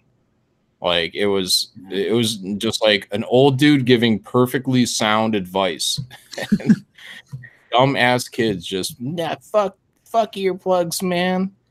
And but yeah, when I went to Roger Waters, man, that was a very pleasing concert, and the visuals were great. If I was high or if I was under any kind of influence, man, I probably would have came out of there like straight up hardcore liberal and just completely reprogrammed because it was a really good presentation. But I know what Roger Waters is up to. Dirty dog. It was a great show, building the wall up, all the visuals they had. They flew his little pig balloon around, and they had these giant, like, like those when you drive by a car wash, or the car sales thing, and it's all flopping in the wind. Like he had like this big kind of drop down version of that, but that was the teacher for another brick in the wall. Yeah, but it was visually, man, it was great. If I was on acid, I probably would have been brain fried. But I saw that concert 100% sober. That was my only regret, really, was I was 100% sober the whole show. Well, I saw let me see. I was at Bridgestone Arena, and I've had some great shows there. But I went to Bridgestone, and it was the Meteora tour. So Linkin Park, Hoobastank, POD, and Story of the Year. It went down and down and down as you kept talking. So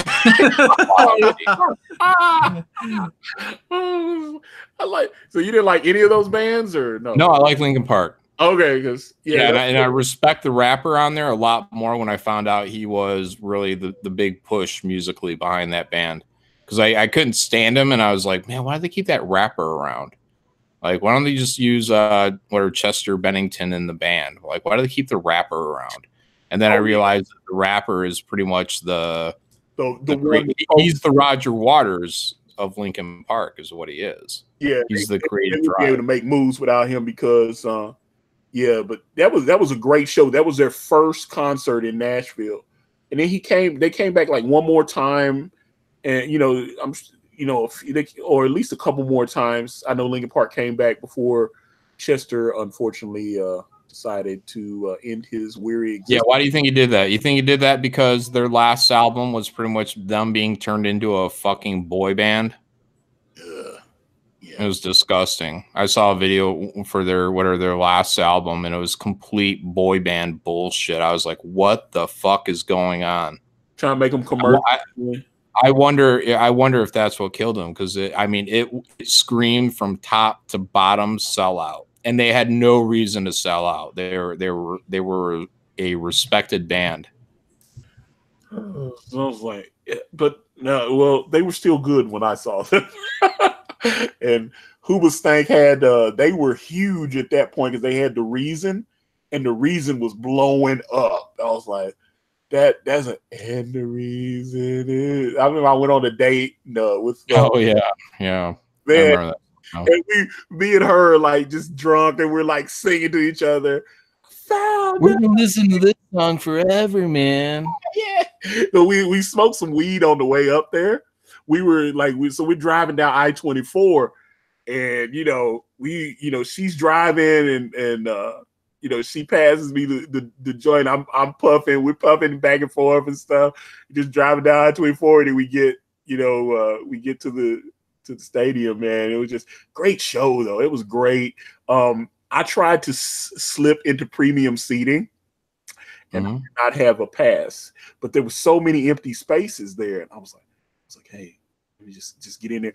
And April's telling me, she's like, no, Antonio, I don't think we can sit there. You have to have I said, I know, but look at all those empty spaces. Nobody's going to know. We've got tickets. We just don't have the passes to sit in this area. And I was the only black dude because, April's a little blonde girl. And I sat down. All of a sudden, I noticed all the white people started looking at me like I didn't belong there.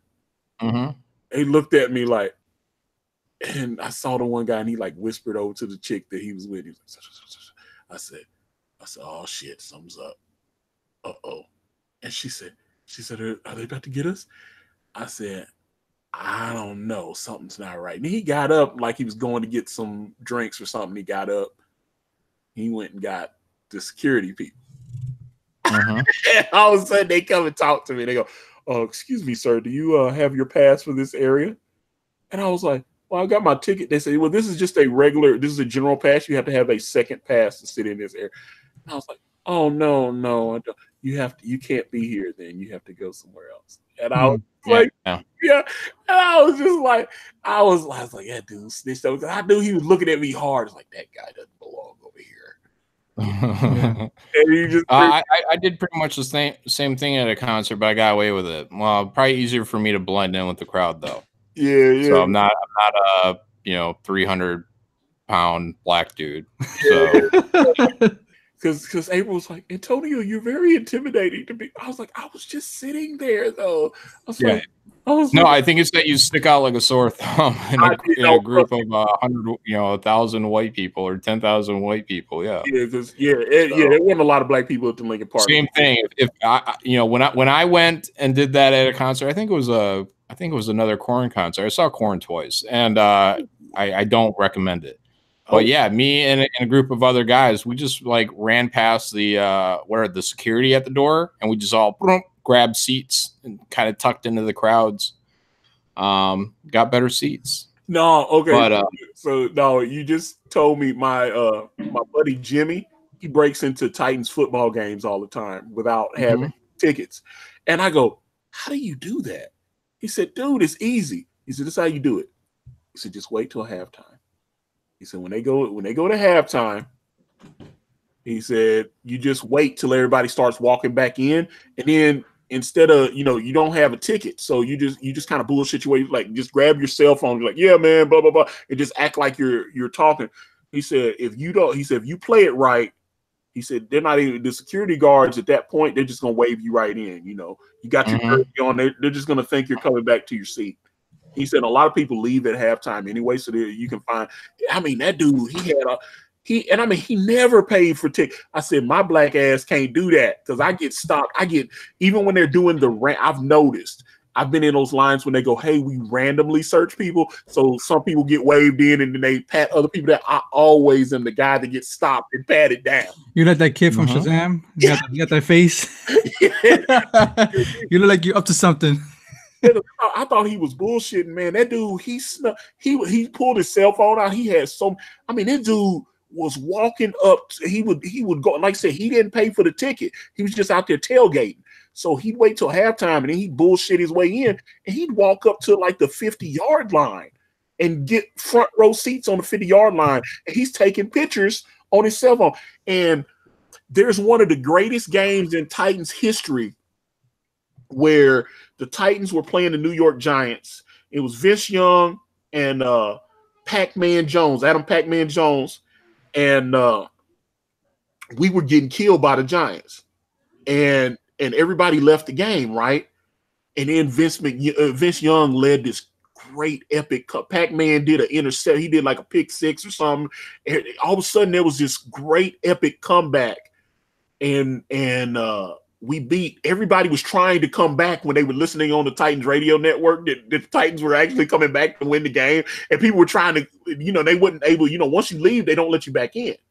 They're like, no, you left, dude. Sorry. And he was like, man, so many people left the game because we were getting blown out.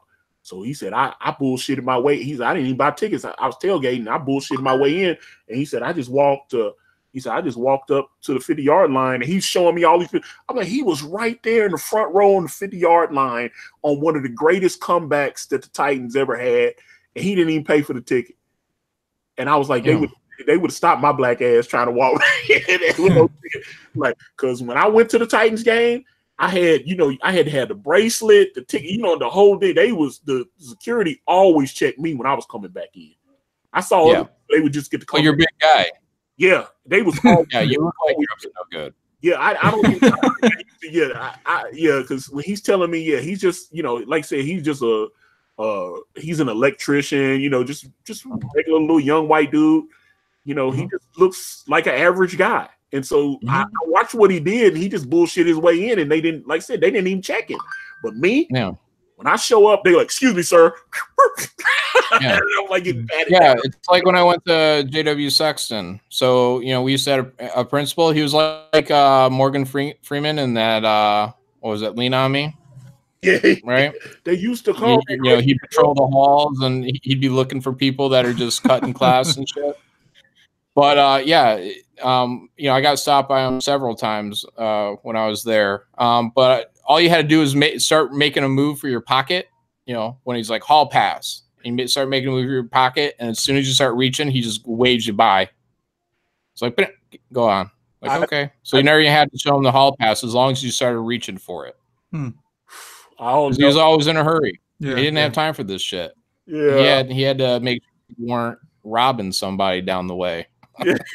I'm just saying whatever because I've been to a bunch of these. I've been, like I said, I've been to LP, or they call it Nissan Stadium now. So it's Nissan Stadium, Bridgestone, Municipal Auditorium. I've been to all these different venues, and I get checked. I get patted down, frisked, wanded. I see other people, they just go, all right. But like I said, I fit the description. They think something's going on, so I'm like, I do. So there, I don't even get bent out of shape, man, because like I said, but I've noticed I get a reaction. And other people, I just walk right in. And like I said, these tickets to these games are just on the regular market are like $150, $200. And then if you buy them like on StubHub or something, some of them are like $5, $6. My buddy got us tickets right there at the tunnel. We were on the front row of the tunnel when the Titans played the Indianapolis Colts. So it was Andrew Luck. And it was the year before we got Marcus Mariota there. And I'm talking about the team, we get to see the Titans come right out the tunnel. I've actually still got video and pictures from that day. And it was a great he actually got that for me for Christmas. That was a Christmas present. I'm taking to the Titans game. And I loved that he did that. It was so epic. But man, when I went through security, they checked my ass every time. I see other people would just get to come right in and go right out and everything. And I was like, you're a 300-pound dude, Antonio. Not like I said, Yeah, you look like you're up to no good. You look like you're up to no good. When you're that big of a guy, how tall are you? 6'1". Yeah, when you're that tall and you're that big, you look like you're up to no good. Yeah, You stick out like a sore thumb.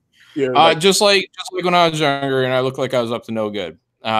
Me, what are white? Me and my white friends driving around with our baseball caps on, in a gold bronzish, I think it was a Catalina. Like this is like a big fucking hoopty mobile. Yeah, we got pulled over at a gas station for supposedly failure to use a blinker, even though we all saw the cop and we were like, dude, turn in here. Be sure you put your blinker on. 100% legit. Then we got pulled over. Yeah, we had cops there. They pulled guns on us. We had to put our hands up to our roof for the whole fucking deal. Oh, so, yeah. Guns put on me, believe. Yeah, when you fit the profile, when you look like you're up to no good, and you look like you're up to no good because you're 6'1" and 300 pounds. So when you look like you're up to no, yeah, you get picked out pretty easily. Yeah, because I was pushing almost 400 pounds at that point. There you go. Yeah, you look like you're sneaking. You look like you're sneaking weed into a place. And like, yeah, so they need those security guards like on Unbreakable or something. Bruce Willis in Unbreakable was like, I sense something. I sense he's up to no good. Yeah. But but people, my friends would laugh. They was like, he gets every time he gets checked. Because I was with a group, it was like 6 of us, and they let some of my friends just walk right through. And they was like, sorry, excuse me, sir. And they stopped me. Yeah. Were they 400 pounds and 6'1"? No, but it was like I was in a group. I was the only black dude in the group. It was 5. Well, you're this big smooth thumb in a group. Yeah. Trust me. I knew I stuck out because they was like, man, he gets stopped every time, and they were just laughing. They were laughing because I said, I don't even get mad anymore. I just, because I know I don't have no weapons on me. None of I just stop, let them wind me down and stuff. Because I could just sit there and, that's the mistake I see so many people. You're just picking me out because I'm black, or they cause these big scenes and just. Well, it probably doesn't help. I mean, when you're black, I'm sure. Again, reverse situation. If I'm a 406'1" white guy walking in with a bunch of black toothpicks, people are going to look at me and say, "That's the dude bringing the drugs in." Yes. Yeah, they're going to stop me too. But I don't. I'm not hanging out in rap clubs. So yeah, that is true. No, you speaking a lot of facts right now. But yeah, but like I said, I didn't even catch attitude because I would tell people. I'd see people that would try to be like, no, man, you got to say something. I was like, for what, man? I was like, they just doing their job, man. I was like, it's going to hold. I was like, once they wind me and pat me down and stuff, they're going to let me go on through because I'm not doing shit. Yeah. You're going to sit there and hold the line up for, it's like everything can't be a damn social protest. Yeah, no. Well, the bottom line is if you were, I don't know how much these other people weighed, but the bottom line is if you were 5'6" and $105, nobody would give a shit about you. But you're not. You're 6'1", 400 pounds. Yeah. So that's the main thing is bells start getting rung as threat. This is a threat. This is a 6'1" man, 400 pounds. That's a threat. This threat needs to be checked out. So bells get rung. Yeah, it's not always race. I'm not saying race doesn't factor into a certain degree. I mean, it's the same thing. If I walk into a black club, I think people are going to notice. Yeah. But when I'm 6'1" and if I'm 400 pounds, people are going to be like, that dude probably needs to get searched. So, because I'm a threat, I would look like a threat. No, I was like a magnet sometimes, but I would just laugh because I got wanded twice one time. I went through it another way. The person wanted me to check me, and then I walked in. Another one was like, "Excuse me, sir," and he stopped me again. He was like, "You just got." I was like, "It's cool, man," and just let him do his job because I was like, I'm not trying to stage a protest right now. Let's get me checked out real quick so we can go on and sit down. I ain't got time for this shit. So it was. I didn't get bent out of shape because I would see other people go, come on, man, this is bullshit. And they would try to do all this. And a lot of times you just end up getting the police called over there. And it's just, I was like, you're not going to solve whatever social eels. And you're at a concert, not for a 400-6'1" dude that sticks out like a sore thumb. Yeah, I didn't. That's my point. Is it's there could be like 1 to 5% of it has anything to do with race. Other is that you're 6'1", 400 pounds, and you are viewed as a threat by proxy. So same deal if I went into reverse situation. Yeah, so. That's what I'm saying. It's like I didn't get bit out of shape. I just let them do their job and I go and enjoy my show. Antonio, is that you fit the profile, Antonio? I know what this guy is up to. Trust me. I've had when I go into stores, the people would follow me around. Excuse me, sir. Can I help you? Excuse me. They followed me around too. Then they caught me shoplifting. I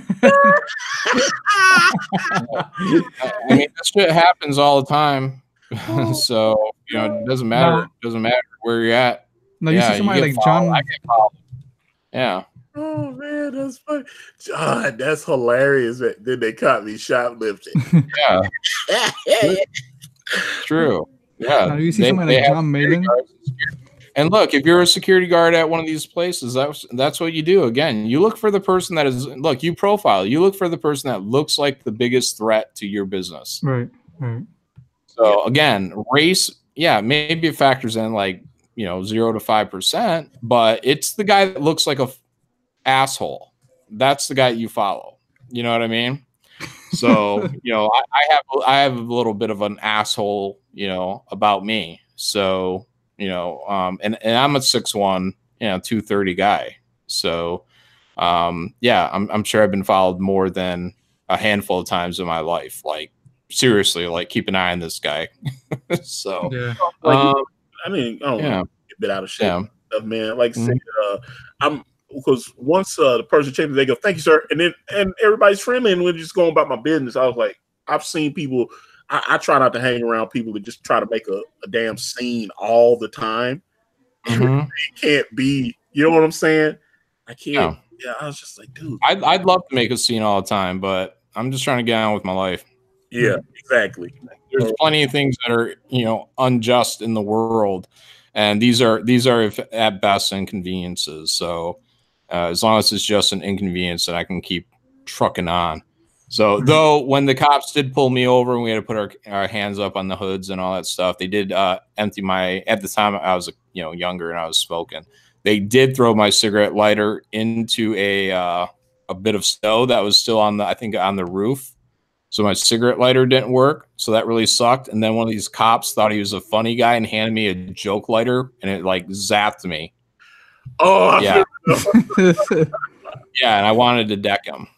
So, but I bit my tongue, and I'm like, okay, haha. And then we were on our way. So, Ikari, officer, you just made me laugh. Yeah. Hilarious. But yeah. All right. Well, man. Oh man. But okay. So we've been streaming for a minute. So I think I'm going to let these nice folks go on about their day. But obviously, Mr. Malin, you can find him on the actual channel. You got like 2 channels, don't you, or just the one? Well, they're both under Jon Malin, but look for the one that has like 3,000 followers. The other one is just music and motivational stuff to keep me going. For those of you that don't know, Jon Malin is working at the Chippendales down the block. You can go check him out. Right. You wouldn't catch me dead at a Chippendales as a worker or customer. So, and you can also find the link to Detective Dead. Thank you, sir. In the description there for anyone who has not backed that. Please do. I am a proud backer. So thank you, and I appreciate that. Please appreciate anybody who backs it. Yeah, and I don't care what Antonio says. Martin Lawrence ain't shit. I think Bad Boys 3 is going to make $250 million. John, you should go see Run Tell That. I actually didn't like that. No, I thought what it was is it? Okay. Run Tell That, his comedy. He did a comedy concert. Everybody was trying to be Eddie Murphy, and it was all right. Yeah. I think he had his heart attack. But I have watched it. I've watched it because I have a few friends that are like, "Oh, Run Tell That is hilarious," and I was like, "Yeah." But there's another one. I think he's got the other one where it's called "You So Crazy," and I think that's a funnier film too. I didn't have to see that one. I haven't seen it yet. Yeah, "You So Crazy." That one's funny. I thought "You So Crazy" is pretty funny. So, but yeah, Detective Dead is in the description, guys. If you guys would be so inclined to check out this fine comic from Antonio Malpica. Gracias. And so, and this is my favorite part. So with that being said, I'm going to wrap this video up. And if you guys want to reach out to me, I'm on Facebook, Instagram, Twitter, and right here on this YouTube channel. Everywhere is at Ikari Press. And if you type in IkariPress.com, it will take you directly to my Indiegogo campaign for my comic book series brand with the phenomenal Kanan White. We're on Teespring. We're on Amazon.com. The links to those are in the description. Thank you guys so much for hanging out with us. Flat Earth is real. Yep. Thank you, everybody. Have a good night. Well, once you go flat, you never go back. Yeah. I don't want my asses flat, but everything else can be flat. But, later, guys. Later, everyone. Bye.